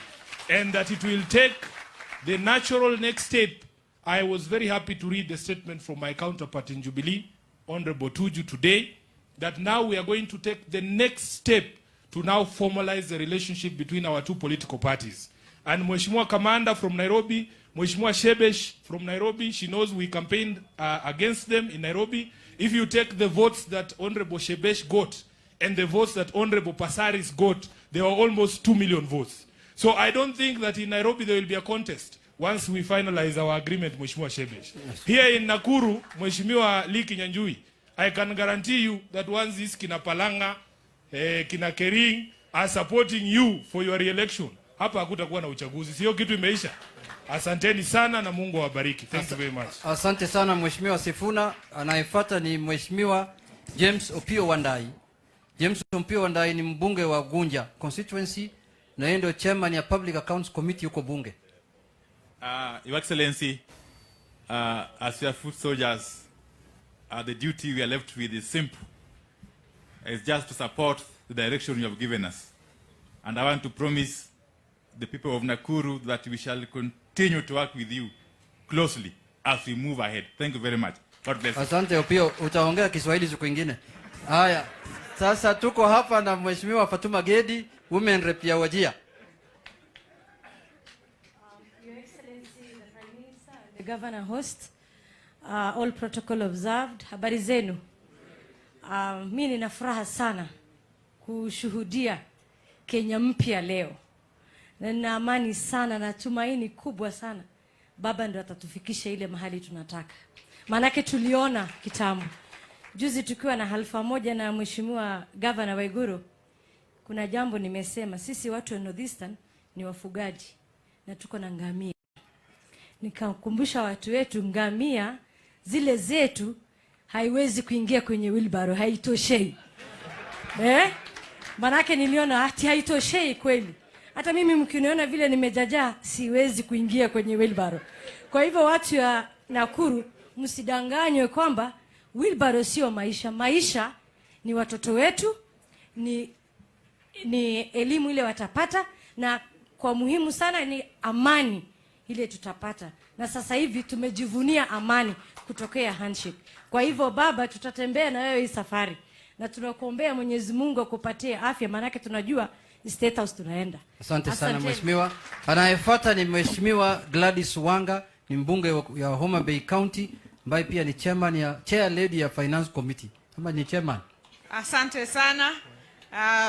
Your Excellency Prime Minister, Excellency Governor wa Nakuru, sisi tumekuja kushuhudia meli ya umoja, azimio la umoja iking'oa nanga hapa Nakuru.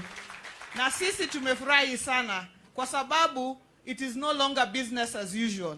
It is no longer winning an election at all costs. It is about the unity of our people. Kule tunasema ya kwamba pesa ama maendeleo inaogopa ugomvi.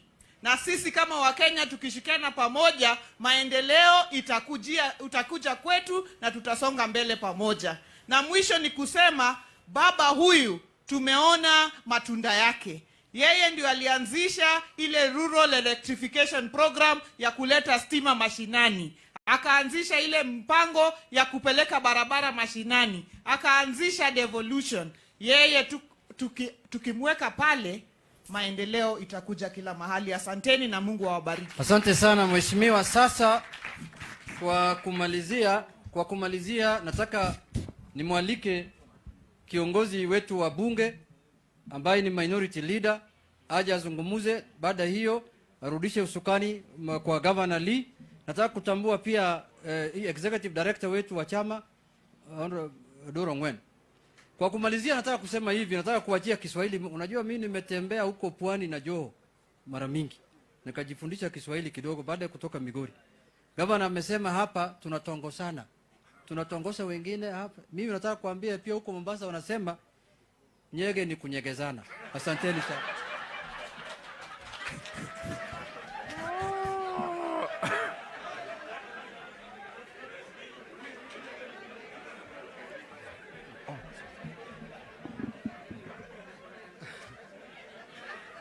Thank you very much. Asanteni sana. Your Excellency, the Governor of Nakuru County, who was also my colleague in the 10th Parliament, Lik Nyanjui, Your Excellency, the Prime Minister Raila Odinga, the governors present here today, my colleague members of Parliament, MCAs, all leaders, Jamboni. I don't have much to say. Actually, as a matter of fact, we came so that this train will form part of the start of this train. And you know, when you are in church, each one of you picks different verses when the preacher preaches. Junet has picked his. For me, I also picked something. And I hope I'm accurate. One, His Excellency, and I'm sure this is something they have shared with his brother, Uhuru Kenyatta, that unity will fix the country, that unity will fix the systems, that unity will fix the politics of the country, and finally, unity will fix our economy. Are we in agreement? That is what he said. Lastly, let me tell you something that I've learned with Honorable Raila Odinga. When he believes in something, he believes fully, entirely, and completely. And by the way, he really complicated life for me in 2018, Mheshimiwa Kamanda. Just 3 weeks before the handshake, I had declared publicly in Parliament that Uhuru Kenyatta is not the president of Kenya. When I saw the handshake, I got confused, and I actually said I don't want to even call him on phone. I rushed to his office and said, now, what is this you have done? He said, the instruction ndiyo hiyo, lazima ufuate. Na nimefuata. Saa hii ukiniambia Uhuru is not the president, utaniwacha tu chini. Utaniangusha kwanza, chini ndiye utaendelea na safari. So I tell you, I think we are not making stories. We are in this together. Baba, we thank you with your brother. We will give you the necessary support until where we will reach. And by the way, ODM, which I chair, the NEC that I chair, and the deputy party leader is here, the party leader is here, and other members of NEC, we had also ratified unity of purpose and pre-election coalition with Jubilee. Thank you very much.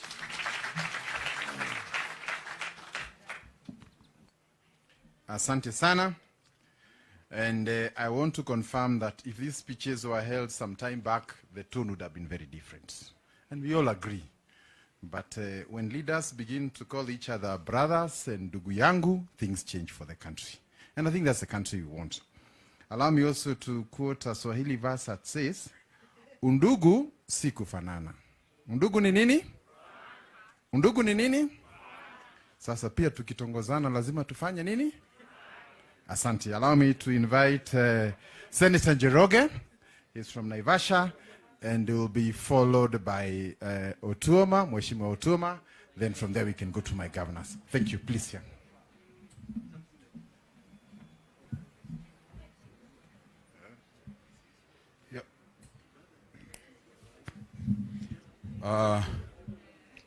Your Excellency, Right Honorable Raila Amolo Odinga, Your Excellency, the Governor of Nakuru.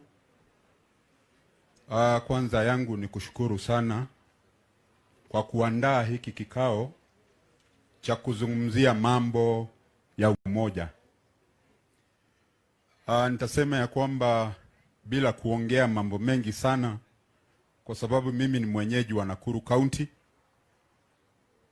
nitasema ya kwamba kitu ambacho kinaitwa umoja, ambao especially ODM na Jubilee wameungana kutuletea pamoja, nafikiria hiyo ni safari ambaye ikiendelea vile inaendelea, hakuna shaka mwaka wa 2022 ama mwaka wa 2023 tutakuwa tumechukua hiki kiti by saa 5. Nikisema kuchukua, siongei juu ya mtu mwingine. Baba wakati atatangaza ya kwamba tuanze safari, hakuna lingine, safari ni hiyo. Natarajia gavana utakuwa pale, umekaa vile unakaa na baba hapo, akishaingia labda ataniruhusu pande ile ingine nijisukume pande hiyo ingine, lakini ni wakati ukifika. Yangu ni kusema ya kwamba pia viongozi ambao tuko hapa, ni vizuri pia na sisi tushike majukumu ya kuongea na vijana wetu, kwa sababu vijana wetu ambao hawana historia ya nchi hii, wakati wanaposikiza hizi hadithi ambazo zinapigwa kwa redio na ma-TV, wanafikiria ukweli uko pale. Wakati unapata nafasi, wakati hauko kazini, ita vijana hata kama ni 20, wakalishe chini, zungumza nao.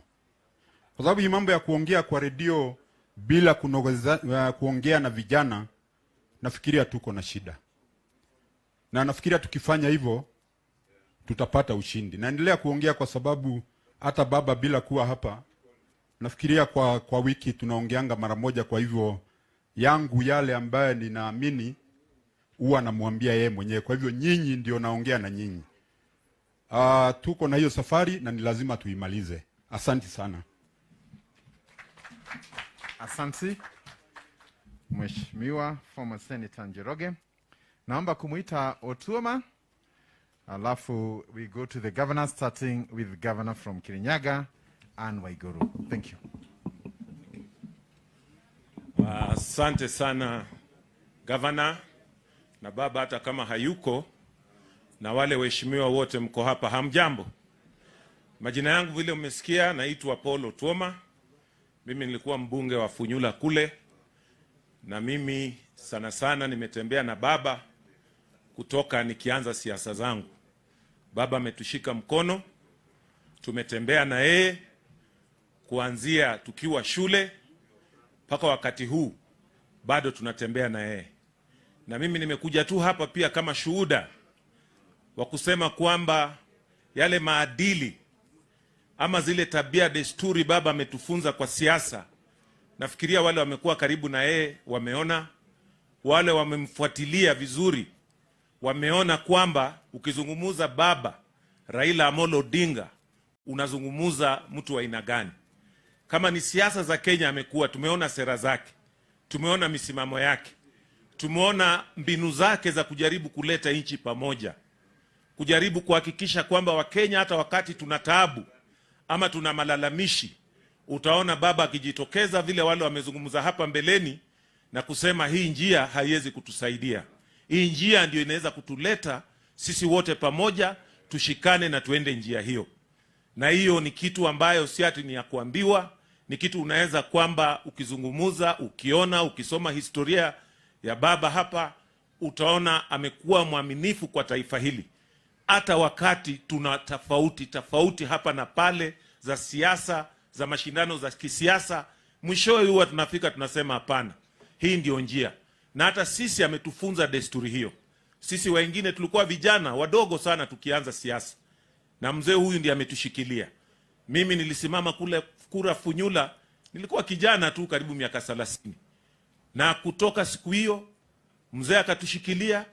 Nakumbuka mimi nilikuwa nimesimama na wakati huo alikuwa Vice President Mudi Awori. Nikaenda kwa mzee nikamwambia mimi nataka kungangana na mzee Mudi Awori. Mzee akaniambia utaweza kijana yangu. Nikasema ukinishika mkono nitaweza. Na kweli mzee alitufunza desturi, tukakuja bunge, tumejaribu kutetea nchi hii vile tuwezavyo. Na ni jukumu la kila Mkenya pahali ulipo pia kusimama, kuhesabiwa na kuchukua msimamo ambao utapeleka taifa hili mbele. Tusiwe saa nyingine na misimamo labda mikali, na hii misimamo haileti wa Kenya pamoja. Mzee hapa vile wamezungumza, mimi nakumbuka akisema Kibaki tosha. Wengi walikuwa watarajii kitu kama hiyo. Hii tena tukikuja hii ya juzi, tulikuwa na tafuruku, mwishowe vile ndugu zangu wamezungumza, akasema Uhuru weni ndugu, wacha tusalimiane na tupeleke nchi pamoja. So mimi nitaomba tu kwa wakaaji wa Nakuru, kwa sababu these are cosmopolitan county. Nafikiria watu wa Mrembe pia mko hapa, sijasikia mtu akisema Mrembe. Nisemeko Mrembe. Mrembe Mruo balamu. Mrembe. Muriega. Nafikiria hao ndio wengi. Sisi ni wa Kenya kamili. Hata wakizungumza mambo ya Mount Kenya, ndugu yangu Kenneth yuko hapa, Mheshimiwa Waiguru yuko hapa. Hata sisi wengine tumetembea paka huko.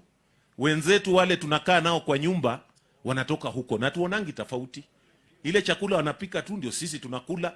Kama wanapika leo kidheri tunakula hiyo. Ikiwa siku ya kula kumbe pia tuko tuna hiyo na ugali, tunanyorosha tu, because we are learning from all this diversity. Wakati nilienda kule wengine walikuwa kuli samaki, lakini waziri mkuu akanipa nafasi ya kuwa waziri wa uvuvi. Na tukaanza kupeleka samaki kule. Na siku hizi naona hata huko Murang'a kwa kina Pita kule ndio wanakuza samaki zaidi. Ukienda Kikomba samaki mingi inakuliwa kule Nairobi inatoka huko. So Kenya is diverse. Tukiweka nguvu zetu pamoja tunaweza kujenga taifa ambalo linatutosha wote. Bora tuangalie track record tuko nayo, vijana wasiweze kupotoshwa. Asanteni sana, Mungu awabariki. Naomba tushikane pamoja, tusaidie baba na Mheshimiwa Uhuru Kenyatta, watupe mwongozo mzuri. 2022 tuwe na Kenya ambaye kila Mkenya anajisikia yeye ni ni mshindi. Asanteni sana, Mungu awabariki. I'm told that we skipped a lady from Nakuru, maybe to speak on behalf of the women here. Allow me to invite Eunice from Naivasha. Then you come to the governors.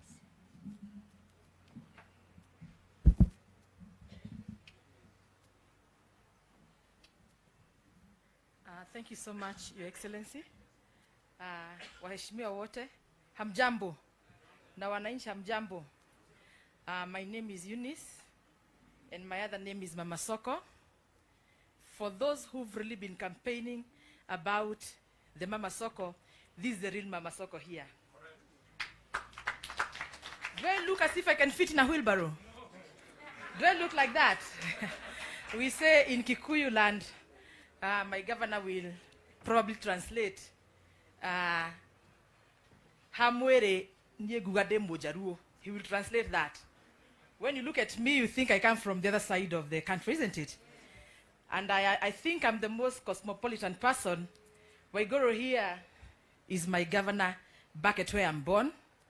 But I came here, and this, our county, as the governor said, is the county that you can become anyone. As a Mama Soko, I was able to secure a seat in the last regime as a member of county assembly for the town ward. I was elected there on a small political party called Mazingira Green Party of Kenya. So, Your Excellency, our Prime Minister, is just to assure you that in Nakuru, anything and everything is possible. I represent the women in Nakuru County, and more so, those that they keep calling Mama Mboga. And let me tell you, I don't think we are ready for the roadside gimmicks, as we are calling them, to be told that us as the people working at Mashinani, we are condemned. We are not. At Mashinani there, the motorbike riders they keep talking about, the Mama Sokos that they keep talking about are learned people. But we seek opportunities everywhere so that we can put some food on the table. I say all jobs are decent and they are good, depending on how you treat them and how you package them. The same salt that we can sell, or the same fish that we can sell here, we can sell it very far away, depending on how we are going to package it. Don't you believe that? And I think for us, we are really tired of being told things that do not exist.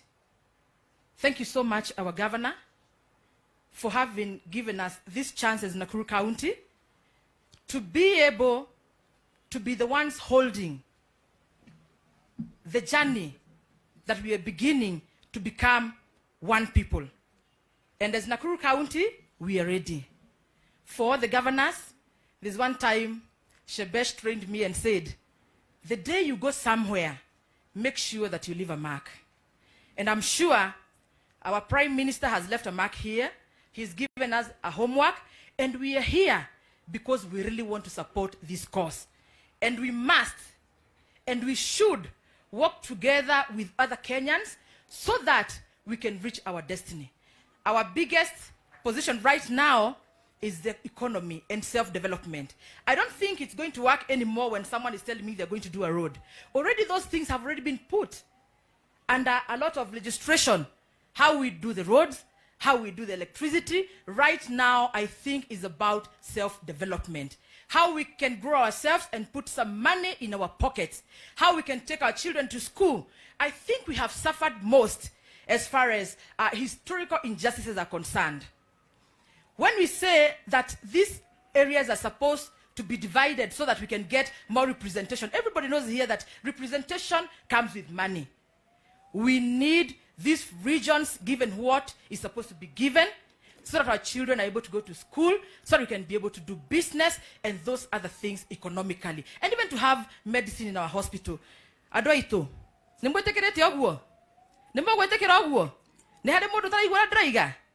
we walk together this journey so that we can be included. We don't want someone talking about us when we are not at the decision-making table. Thank you so much, our governor. Thank you so much, our Honorable Raila. Thank you.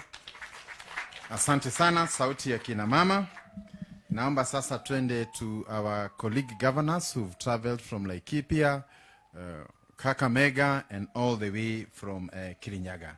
Allow me to invite our only Minji Minji in the house. Thank you.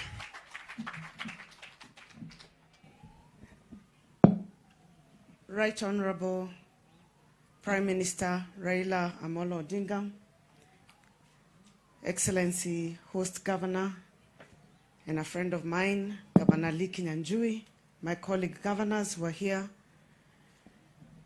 all the elected leaders, members of parliament, Senate, members of county assembly, and wananchi, hamjambo.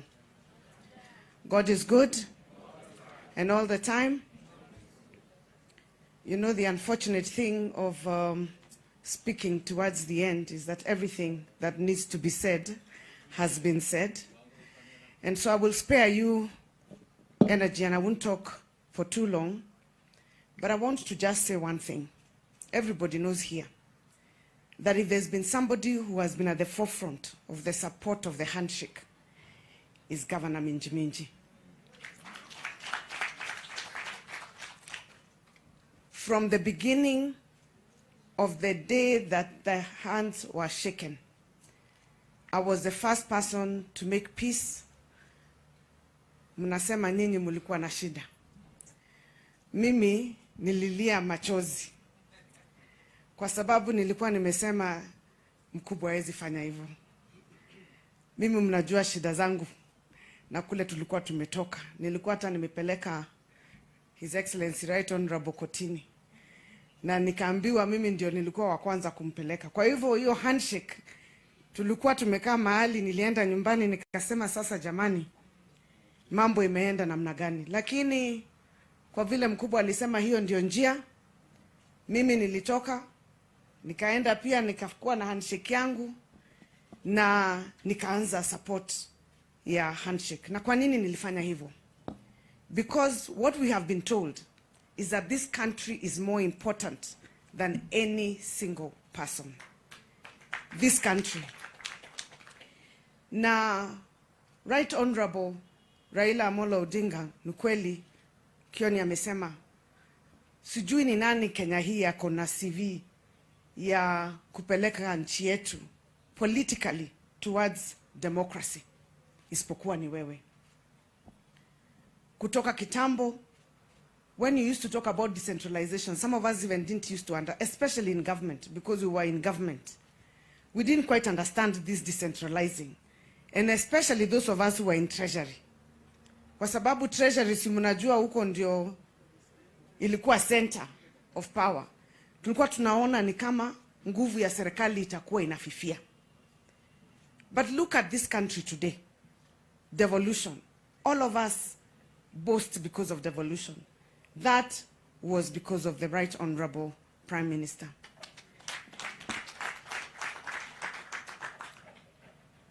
Issues that you have had this Jumuiya ya Umoja,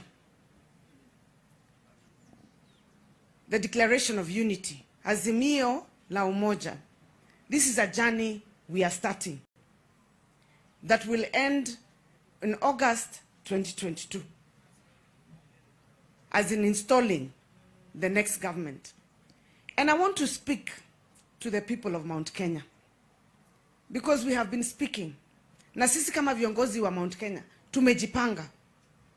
Mumetuona tukizunguka tukisema we are putting our heads together. We want to bring our people together. And we also want to bring knowledge and the truth to the people of Mount Kenya. There is no way we will agree to go to opposition. Kuna mtu hapa anataka kwenda opposition? Nega na mareda go the opposition. Watu wa Mount Kenya vile umesikia, sisi tumezoea kuwa ndio tongoza. Sisi ndio tunakuanga kwa serikali. Na hatutakubali wakati huu tudanganywe tuende tujikute tuko opposition. Na niwaambie kwa nini? Kwa sababu mnadanganywa. Kuna watu ati mtu akitokea kwa barabara uone crowd unasema huyu ndio ataingia State House. Crowds tumeziona miaka ngapi? Hakuna campaign. Hata mimi leo nikisema nitasimama nitoke hapa nje nitakuwa na crowd, lakini siku ya kura ndio zinahesabiwa, mtu anajua hakukuwa na crowd, hakukuwa na watu. Watu walikuwa tu hapo wanafanya nini? Wanakula, wako biashara wengine. Si ndio?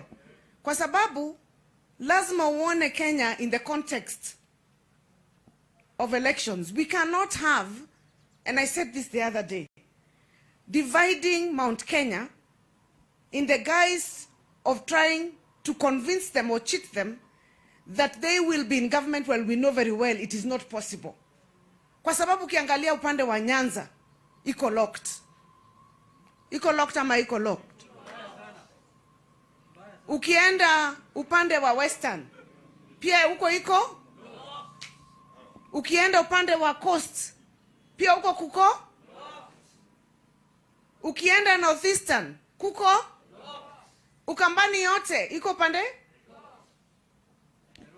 Nairobi, pia Nakuru, zikiwa ndio cities, zote ziko?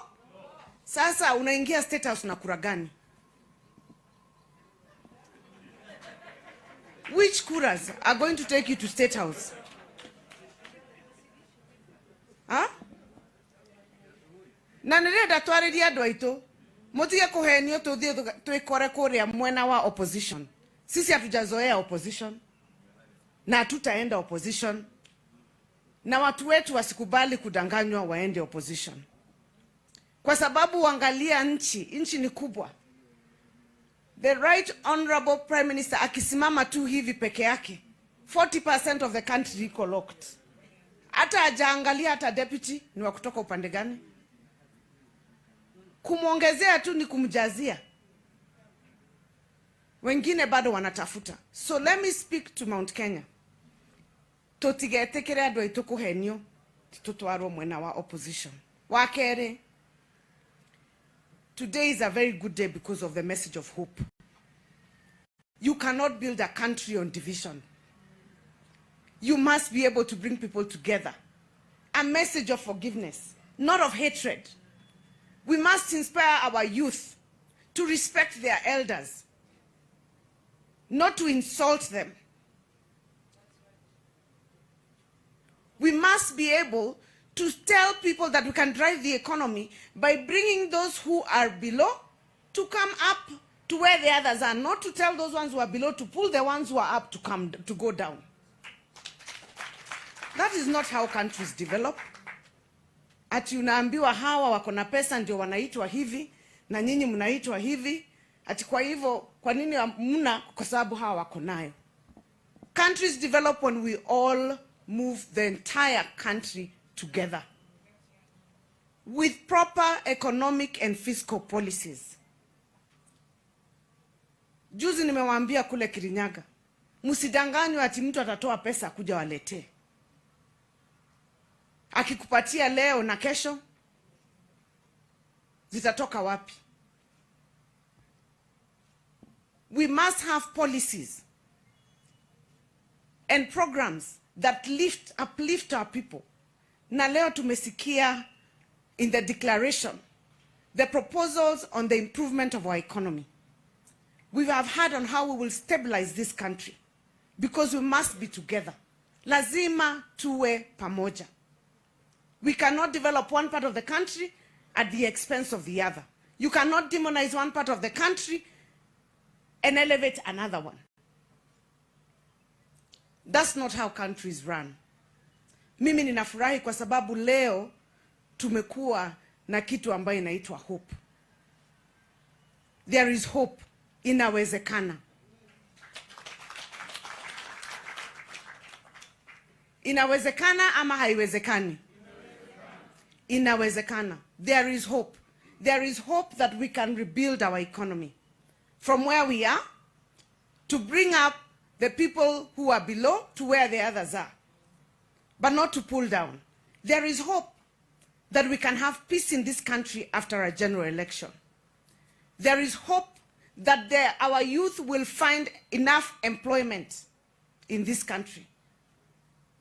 There is hope because, as you've heard my commander say, if you look at the Right Honorable Prime Minister, he has no other interest. Hakuna kitu hajaona. Save to serve this country. And that is why we're saying we will stand with you. Sisi tutaongea na watu wetu, tusimame na Right Honorable Raila Amolo Odinga. Because he will give us hope. He will give us a vision, and you have had the beginning of that vision.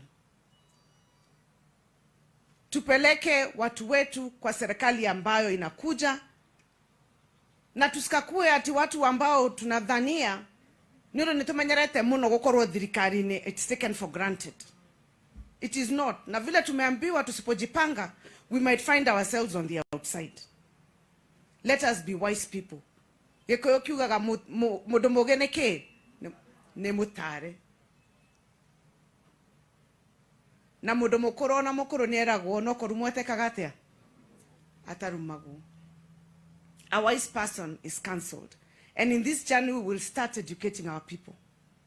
On the matters of gender, me, I'm very happy because if I know of one person who stands on matters of gender, I guarantee you is the Right Honorable Prime Minister. Kusema kweli wanaume sana waelewangi maneno ya gender. Hata Junet nimemfundisha tu juzi. Hawaelewi sana maneno ya gender parity. Ukiangalia kule Council of Governors, kina mama ni wawili. Unfortunately, we were 3, we lost our sister. Na tusipo zingatia hii maneno tutaenda reverse. Kule bunge, wale ambao wamechaguliwa, ukilinganisha na wanaume, isipokuwa ile kiti ya women rep, general members of parliament, ni karibu tu 20 out of 290. Yet this country is 50% women. Over 50%. But if there's one person who understands, na umesikia hapo, mimi verse ile mimi nimeenda nayo, kila mtu amechukua verse yake. Mimi verse yangu ile nimechukua kutoka kwa speech ya Right Honorable ni agenda. Nimesikia hapo kuna maneno ya gender equality, economy. Hiyo maneno ya economy itaangaliwa, hiyo maneno ya political, lakini amesema pia hiyo gender. It is very important that we consider the other over 52% of our country in elective politics, in public and in private sector. That is how you grow a country, by ensuring that the country is balanced, by having gender representation. Mimi sitaongea zaidi ya hayo. Niseme tu mwanzo wa this declaration of unity is a good journey that we have started. Na vile tulikuwa tumezunguka na hiyo ya BBI, sisi tutaingia kwa ile train tuanze tena kuzunguka. Because we must be seen in Western so that people can know that Kenya is one. And those people from Western wakuje kwetu. Pia waonekane wapi? Mount Kenya. That is how we will build our country. So when we are going back home, na message ambayo tutabeba sisi, tunasema tutasimama na azimio la umoja, the declaration of unity, and we will hope that when we finally craft that movement, we are hopeful, tuko na imani, tutakuwa kwa serikali ambayo pia inakuja. Inawezekana ama iwezekani? Asanteni sana. Thank you, Governor Waiguru from Kirinyaga. And allow me to take this opportunity to invite Governor Nderitu Mureithi. And as you can see, the skies are looking at us with bad eyes. So we need to manage time. Thank you. Thank you very much, Governor Kinyanjui. Your Excellency, the Right Honorable Prime, let me start again. I think it's because Waiguru is looking at me that way. Your Excellency, Right Honorable Raila Odinga, the second Prime Minister of Kenya. And I'll explain. My colleague governors, ladies and gentlemen, hamujambu. Muriega, chamige, eshokona, karam, muriaseo, muga. Mujipigie makofi, nyinyi nyote ni wa Kenya halisi. Now, the Republic has had two prime ministers in history to date. You know, a little bit earlier, before Governor Waiguru and I were born, the Mzee Jomo Kenyatta was prime minister. So between wakati tunasema uhuru na jamhuri, so before the Republic became the Republic, there was a prime minister. Then years later, we had the second prime minister of the Republic, who is sitting among us, Mpigieni makofi. Now, I want to associate myself really strongly with the idea of one Kenya, of unity among us. Because for 20 years, every electoral cycle, we end up with two broad formations. And although you win, you can win with one vote. If your competitor has 49 and you have 50, the truth of the matter is that half the people voted for your competitor. And you cannot really have half a country. So we must work together. And the truth of this thing, you cannot uplift the poor people by trying to bring down the rich. You cannot. You cannot promote the fraternity of us as humans by bringing class war or ethnic war among us. So we must be together. We really must be together if we mean well for Kenya. So I'm really pleased to be here, Prime Minister and our colleague, Governor Kinyanjui. Thank you for inviting us here so that we can speak in one voice as leaders. And I agree, leaders must lead. We must lead. And we cannot do so by being fearful. We must take courage and stand up and provide Kenya the correct direction. Mount Kenya, from here to Tharaka Nithi, we are 10 counties. 10 counties. If you count Nakuru like this, Nyandarua, Laikipia, Meru to Tharaka Nithi, 10 counties. We are the Central Economic Bloc. 2.7 trillion economy. Yani ukisema kwa kizungu, $27 billion. We are bigger than 34 different African countries. So I'm a bit surprised with the idea that you could pick that economy and put it in a wheelbarrow. I'm a little bit surprised myself. There are nearly 3 million small businesses between here and Tharaka Nithi. What we want is to grow them. 600,000 of those SMEs are in this Nakuru County. We want to grow them, like our colleague from Naivasha. So we want to bring back small finance enterprise company to bring them up. We want to expand Kenya Industrial Estates so that in every county it is active. To expand Industrial Development Bank so that you can grow your businesses. ICDC. That is what we are looking for as a region. So we look, and I have said it before, I'll say it here. As a young person, okay, some people keep saying that I have a deni. Okay, fine. Kama unasema niko ni sawa basi. But I have many denis. Yeah, it's not the first one. Hiyo yako wewe una insist. It's not the first one. If I go in history, you will find a debt, a political debt. It has been said here. In 62. If you come to 2002, and so on.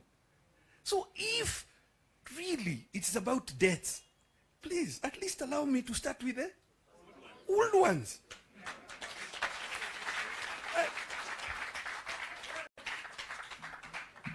Tafadhali. Let me tell you how we speak ourselves. We are half wafugaji. Kwa hivyo tunasema tapasali. Hebu semeni tapasali. Yeah. So we mean well for all Kenyans, and I want to thank all of you and Right Honorable Raila Odinga for this effort to make Kenya better. And we'll make Kenya better by growing not just those 3 million small businesses that are in this region, but all the small businesses that are in Kenya, by uplifting the livestock trader, by uplifting the camel herder, by uplifting the small-scale farmer. That is how we shall grow the economy. And we cannot do that in an environment of fear, in an environment of reclamation. We must reach out to one another and build a better Kenya together. Inawezekana haiwezekani? Inawezekana haiwezekani? Ashe Oleng. Asante. Thank you, Governor Nderitu Muriithi from Laikipia. And I must say he's our money man and our economist. Whenever we want to refer matters economy, we go back to him. So thank you very much for that good welcome. Allow me to invite our senior former Council of Governor Chair and Governor of Kakamega to address us. Thank you, Governor Wycliffe Oparanya.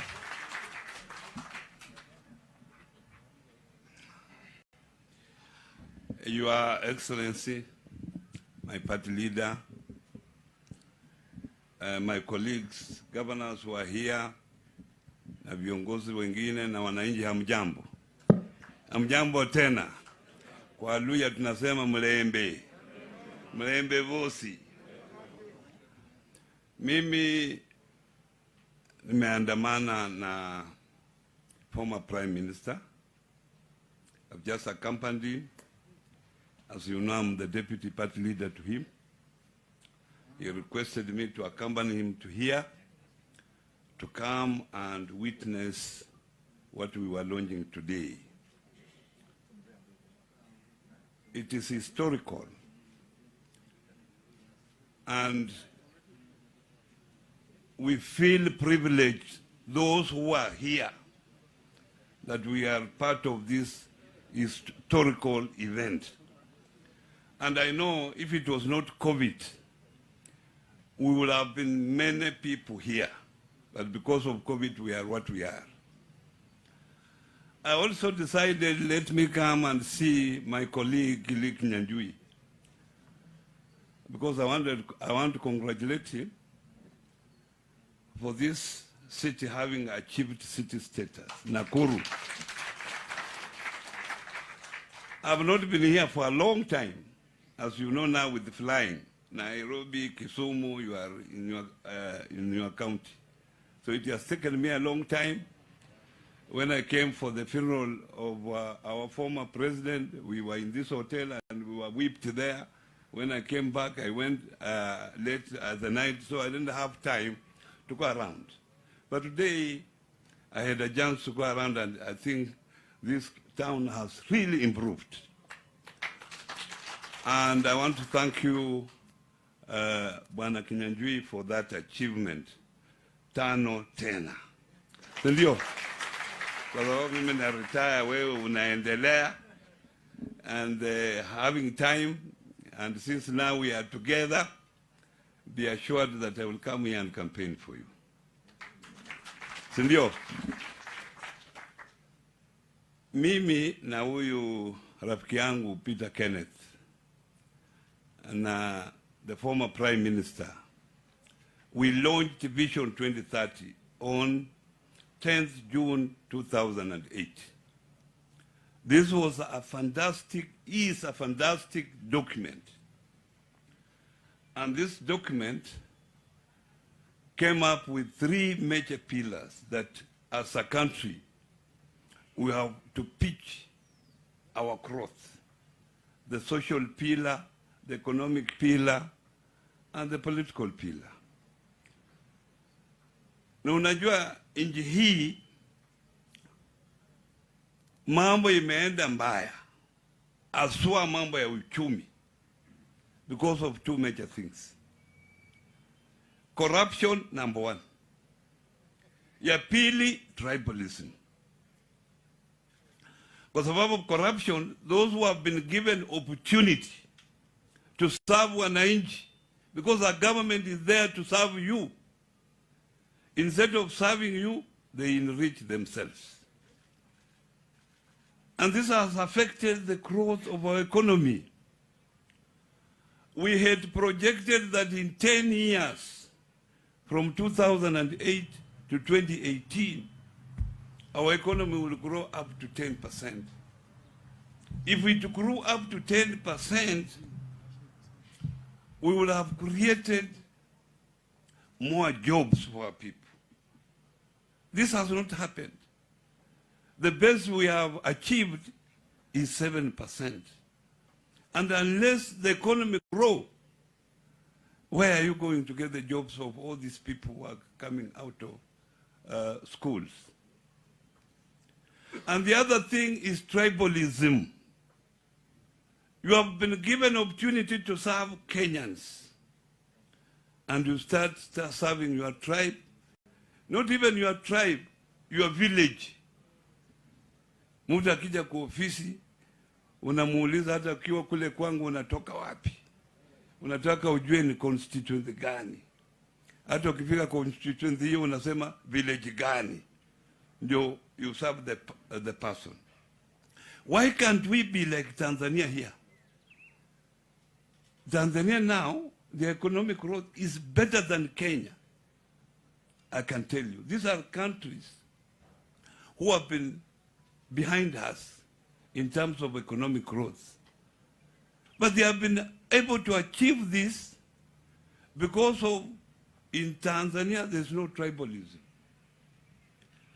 And some people who waste their times with tribalism, hata mkisema sasa Uhuru si ni president, wengine hapa hata wazesonga karibu na Uhuru, na wewe ni Kikuyu. We need leaders who can create an enabling environment for people to thrive. That's all. That's what you need from a leader. Make sure the farmers wanapata haki yao. Wafanyakazi ya biashara wanapata haki yao. Wale ambao wamekuwa na bahati kupata kazi wanapata haki yao. That's what a leader is required from you. Because it will be difficult to say that you want to serve your tribe only. It becomes a problem as a leader. So long as we unite, as today we have agreed that as a country we are going to unite, this is the only way that we can help our mama boga. That's how we can grow this economy to help you people who are here. And let me say, let this be a beginning for our country to be together.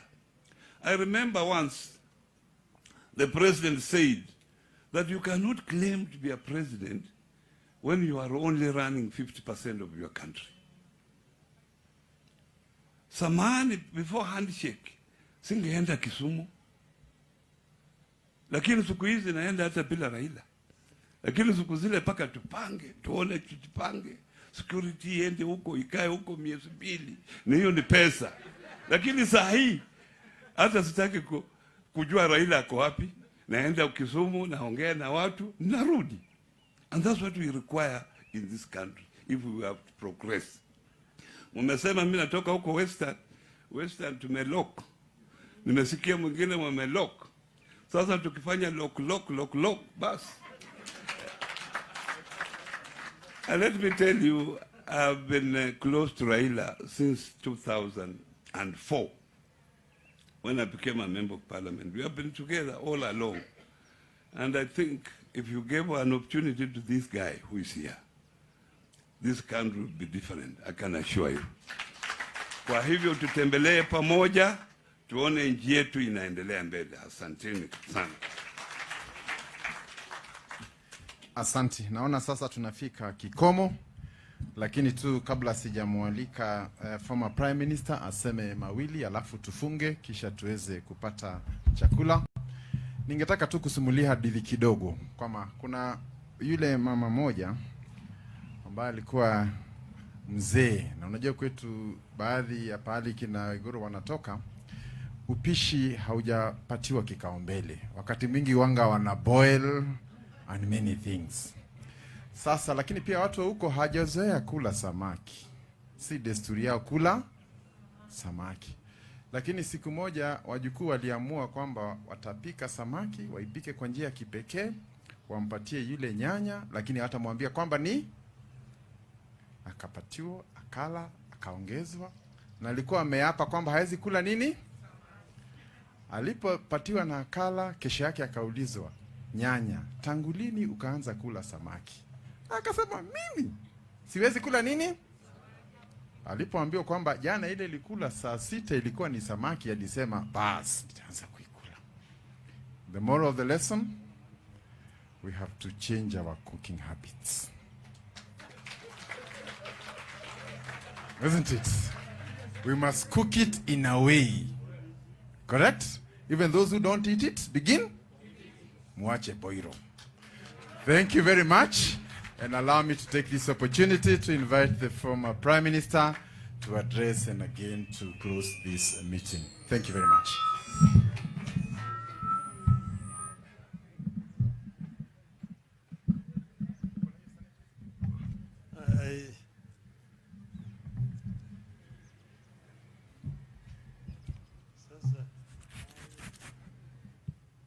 Actually, I didn't intend to make another speech. But I just want to toa shukrani kwa nyinyi nyote wale ambaye wamepata fursa ya kusema machache hapa. Wanaswahili husema ati maneno matamu humtoa nyoka pangoni. Sasa nyoka imetoka. Mimi nilipiga mbio la mgambo. Sema mbio la mgambo ikilia, na sasa nimeketi chini nikisikia kila moja, kila ndege imetoka na lia kilio chake tofauti. Ingine wa chi chi chi chi chi, ingine kaka. Lakini zote zimeonyesha kwamba kuna njia. Panaponea panajasio. Kwa hiyo mimi nimefurahi sana. Nimesema tu historia yetu, kule tumetoka na kule tuko sasa na kule tunataka kuelekea. Hiyo ndio mimi nataka. Na nimeona kila mmoja ambaye ametugongea hapa ametoa rai nzuri sana, ambaye tukiweka zote pamoja tutapata njia. Vile nilisema kule mwanzoni na kule ndani ya kwamba hii tuliamua kuja Nakuru kwa sababu ya historia ya Nakuru. Na vile vile tuje hapa kwa mara ya kwanza wakati Nakuru inakuwa city.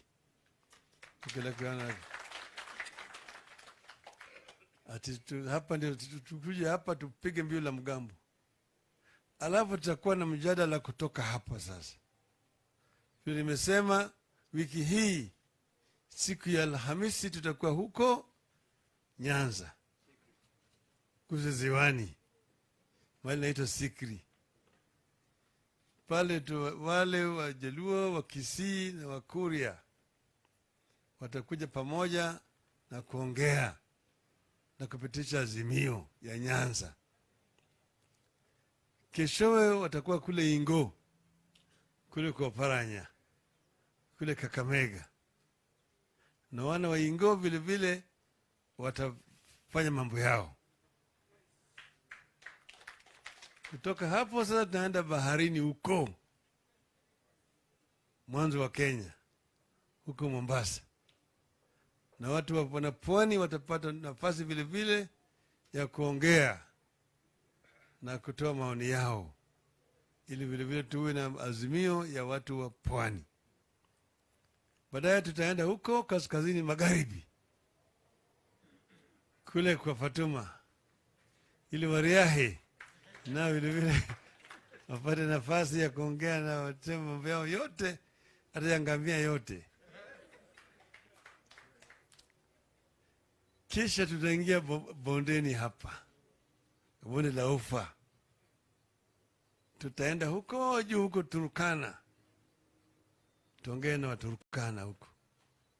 Alafu tutakuja hapo katikati hapo, wale wa Pokot, wa Elgeyo Marakwet, wa Baringo, wa Tugen, huko wa Nandi na Uasin Gishu wataongea. Baadaye tutaongea na wale wa Kericho na Bomet. Alafu tunakwenda kwa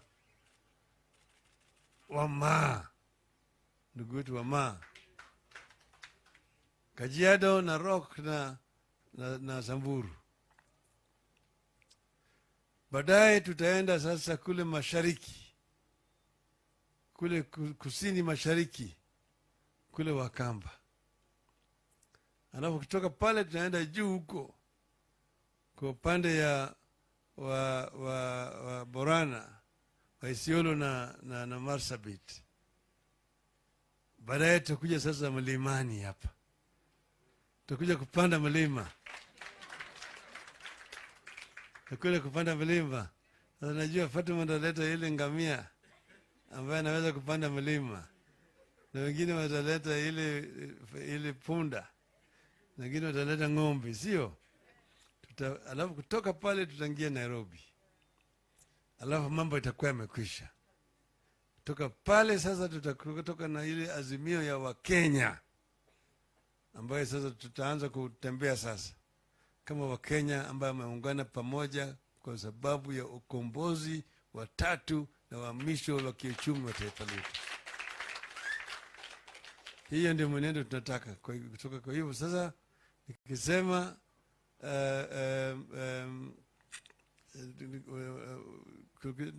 nikisema azimio, unasema ya umoja. Okay? Azimio. Azimio. Azimio. Asanteni sana. Asante. I will invite Bishop Ambogo to do the closing prayer, and then we can go for lunch. Bishop Ambogo, kindly.